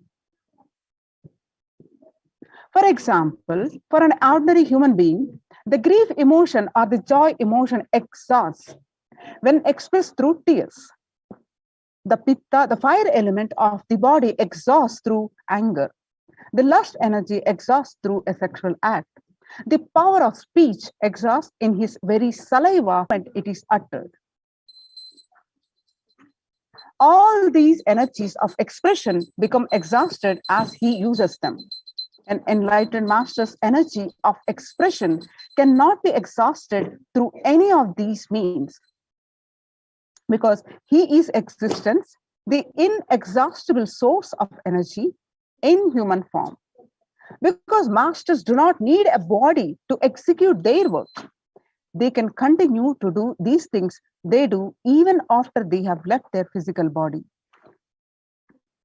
The sanctum created and energized by them will radiate the inexhaustible energy and nurture energy being that seeks it. Only a master who can function without the help of his body is capable of creating a true sanctum, one that will materialize things exactly the way he does it. So many of us wondering, if God is everywhere, why go to a temple? If you are wondering this kind of question, Ramakrishna Paramahamsa has a beautiful answer. Sri Ramakrishna is a great enlightened master of the 20th century, gave a beautiful answer. There is a milk all over the cow's body, but we cannot get it just by piercing it anywhere. Through the cosmic, and though the cosmic energy is available everywhere, we are not able to perceive it because it is extremely subtle. Cosmic energy is available in the most subtle form. An enlightened being or highly evolved soul knows the science of distilling this subtle energy into a gross form which we can perceive and absorb. Temples are engineered by the great rishis in such a way that cosmic energy becomes available to all as a source of healing and spiritual transformation. Then, if you're one of those who are wondering why so many temples in Hinduism, in India, about 90% of all tourist attractions are temples. There are lakhs of temples across length and breadth of India. And in places like Varanasi, for every person living there, there is a temple. But why so many temples? Whatever a civilization thinks as the highest experience, it builds structures related to that. If people in a country thinks football is the greatest experience, they build magnificent football stadiums all over. If people think education is the greatest experience, they build schools and colleges.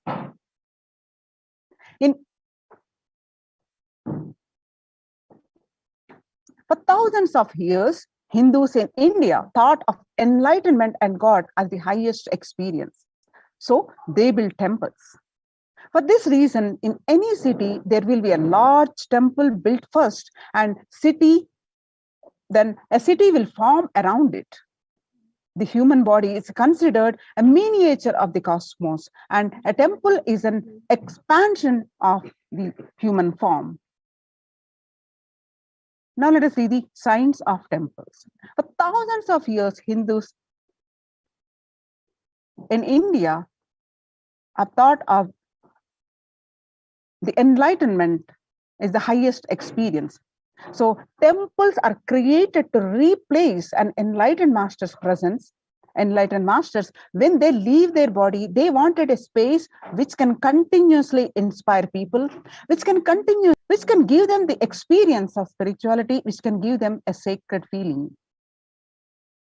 In every tradition, creating a space for divine or creating a place in which people can relate with the divine has become part of their culture, part of their life. People have put aside any constraints of money and time to erect inspiring structures built on faith, science, and mastery, as well as throughout the passage of time. Some of these magnificent structures around the world have become museums and wonders, and some continue to be the sects of religious authority. So many continue to attract the faithful of offering solace, energy, social interaction, and a framework for life itself. But for many, the science of temples built on thousands of years of research and development has been lost. The understanding has been lost through the physical structure are still standing. For some, they believe the experience is no longer there. By understanding the science of Indian temples, humans can experience the intelligence, power, and miracles that these structures were made from and for.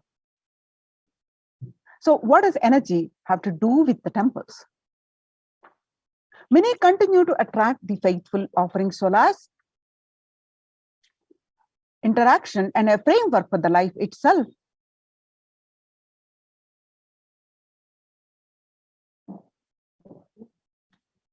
When an enlightened insight into the play of matter and energy that makes up the universe, the Vedic seers had declared more than 10,000 years ago that whatever exists is nothing but energy.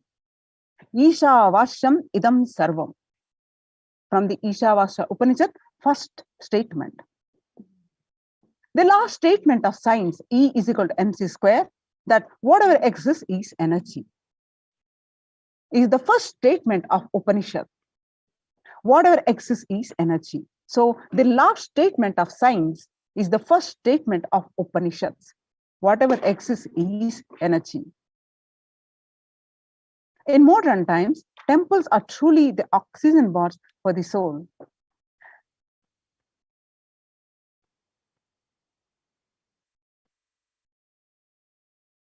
Whether one is aware of it or not, a constant energetic exchange is happening between humans and their environment.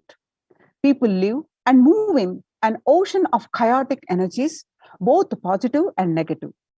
On certain levels, people are powerfully influenced by the energies and thoughts of others. The energies of living and working spaces, the residual energies of the objects that are touched, the energy and the situations encountered. Energy imbalances in the body are the root cause for a vast majority of ailments, from obesity to insomnia to mood swings. Today, more than ever before, the Vedic intelligence that gave of temples can be appreciated for its ancient and modern technology based on thousands of years of research and development. The powerful positive vibrations present in a temple can flush out negative energies. Without even being aware of it, deep cleansing, recharging, and ultimately purifying of the being can happen effortlessly in a temple, resulting in physical and mental healing. In modern times, temples are truly the oxygen bars for the soul. A temple is more than a building. The entire art of building temples is not a mere art. It is a science. Temple architecture is a highly developed science. Every single facet of it, from the size of the idol and the courtyards, the directions in which each has to be situated, to the process of installing the idol in the sanctum. All these are laid down in detail in manuals that were developed thousands of years ago. An Indian temple is more than just a building or a structure. It is the image and energy of the divine. A temple is a miniature cosmos comprised of the 5 elements and a presiding deity. A temple is an outgrowth of the deity which has its own independent intelligence and from which energy is constantly radiating. Temples are also used for social interactions, spiritual education, cultural events, and economic exchange. Temples provide the opportunity for transformation towards a higher consciousness. By experiencing God in an outer form through worship, temples and the deities act as a vehicle or bridge for inner transformation. Essentially, temples were designed to be the spaces where the mind spontaneously moves within and meditation happens effortlessly. Every aspect of the temple, from the architecture to the ritual to the kind of worship offered, have been consciously created to make this experience happen. When thousands of millions of people congregate to celebrate the divine and offer gratitude, any place becomes a temple, a place of worship.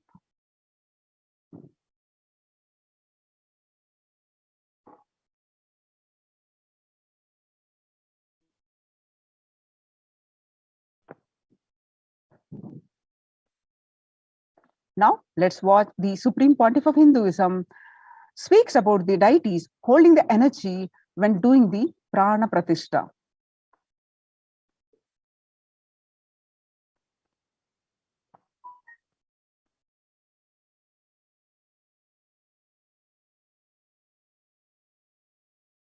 settling, I wanted to do this Kumbhabhishekam. And then the Shivacharyas have advised us that only after the Uttrayanam, Uttrayana Punyakala means after the Uttrayana starts, we are having a good date, Uttamottama date for Kumbhabhishekam. So that's the reason we waited. And see, fundamentally deity intensely receives the energy like a lightning and holds it and manifests continuously for the whole humanity. You see, it's like if I have to talk to you in a normal social language, it's like a lightning holder. See, I can get into the Samadhi, one with Paramashiva, and bring the whole thing to planet Earth. But the deity should be able to hold it and manifest it, radiate it for the humanity. So that is the reason the beautiful, dense, most dense granite deity is made. The earlier, the Avudayar we made, too much of power manifestation, it has given crack in multiple places. I don't know how you guys will be able to believe. Maybe I'll tell them to show the video. Such dense granite cracks to pieces and so carefully maintained with so much of all the Abhishekam, Puja and everything. Crack is the last thing you can imagine in dense granite, but so many places that earlier Avudayar has had, and that's the reason we made the new deity with more dense granite now. More dense granite, the deity is done, so it can withstand the power manifestation and hold the power for quite a long time. Maybe at least 12 years it can hold. And before that I'm planning for the different level of granite for our teleport from the other planets where the 100 times more dense than planet Earth's granite is available. And anyhow, all that I'll do it and then show, and instead of giving material for trolls, I'll give information. Everything is achieved after everything is done.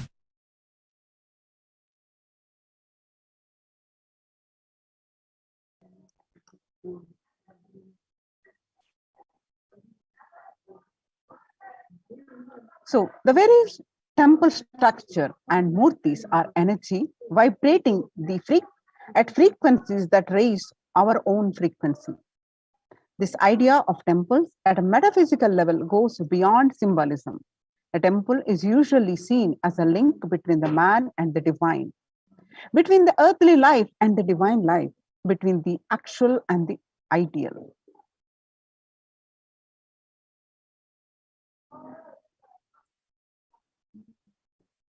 The temple, as a bridge between the earthly mundane and the divine, starts to narrow as the link or the bridge disappears and one actually experiences the energy or divinity within the temple structure and therefore within themselves. The temple, as a bridge between the earthly mundane and the divine, starts to narrow as the link or bridge disappears and one actually experiences the energy or a divinity within the temple structure and therefore within themselves.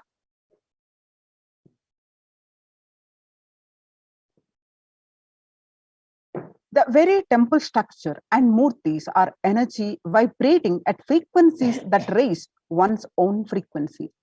The 5 elements representing the macrocosm are seen in all aspects of temples. In the construction, the worship, and the rituals. In the temple itself, the foundation of the temple represents the earth, that is Prithvi, the walls of the sanctum, water, the Apaha, and the tower over it, is the fire, that is Tejas. The final tire of the Vimana. Above it is the formless space, that is Akasha. The sanctum is thus a constellation of 5 elements that are basic building blocks of all existence. In physical form, the temple is conceived as the physical form of God. The Garbhagriha, the Garbha is in Sanskrit is for womb, and Griha means a room. So represent the head and the Gopura.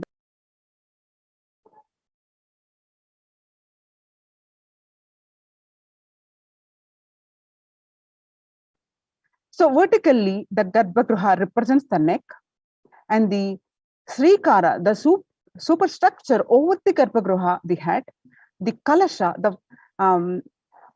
the tuft of hair, the Shika. When a devotee enters the temple, they are virtually entering into an energetic mandala and participating in an energy field. Their progress through the outer halls or pavilions to reach the inner sanctum or Garbhagriha represent the phases of progress in one's journey towards the divine.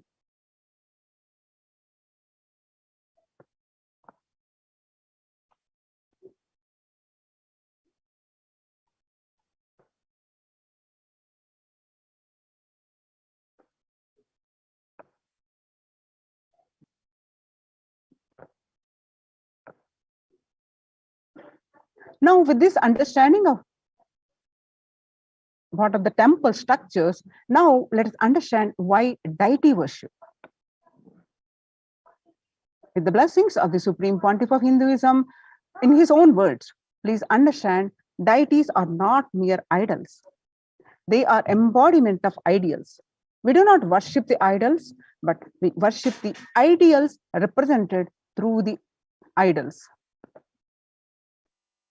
When the divine is present before him in a form that he can see, touch, and relate to, the transmutation becomes an easy and joyful process. Second, the deities in a real kshetra, a kshetra where the high frequency vibrational energy is present for thousands of years. So, deities in a real kshetra are always carved in the of ancient masters and enlightened beings. So even no longer in the body, they can be invoked through the name or form they used while in the physical plane. So when we pray to the deity, a chant responding divine vibration is automatically awakened and becomes available on the energy plane to guide and bless us. The Supreme Pontiff of Hinduism says,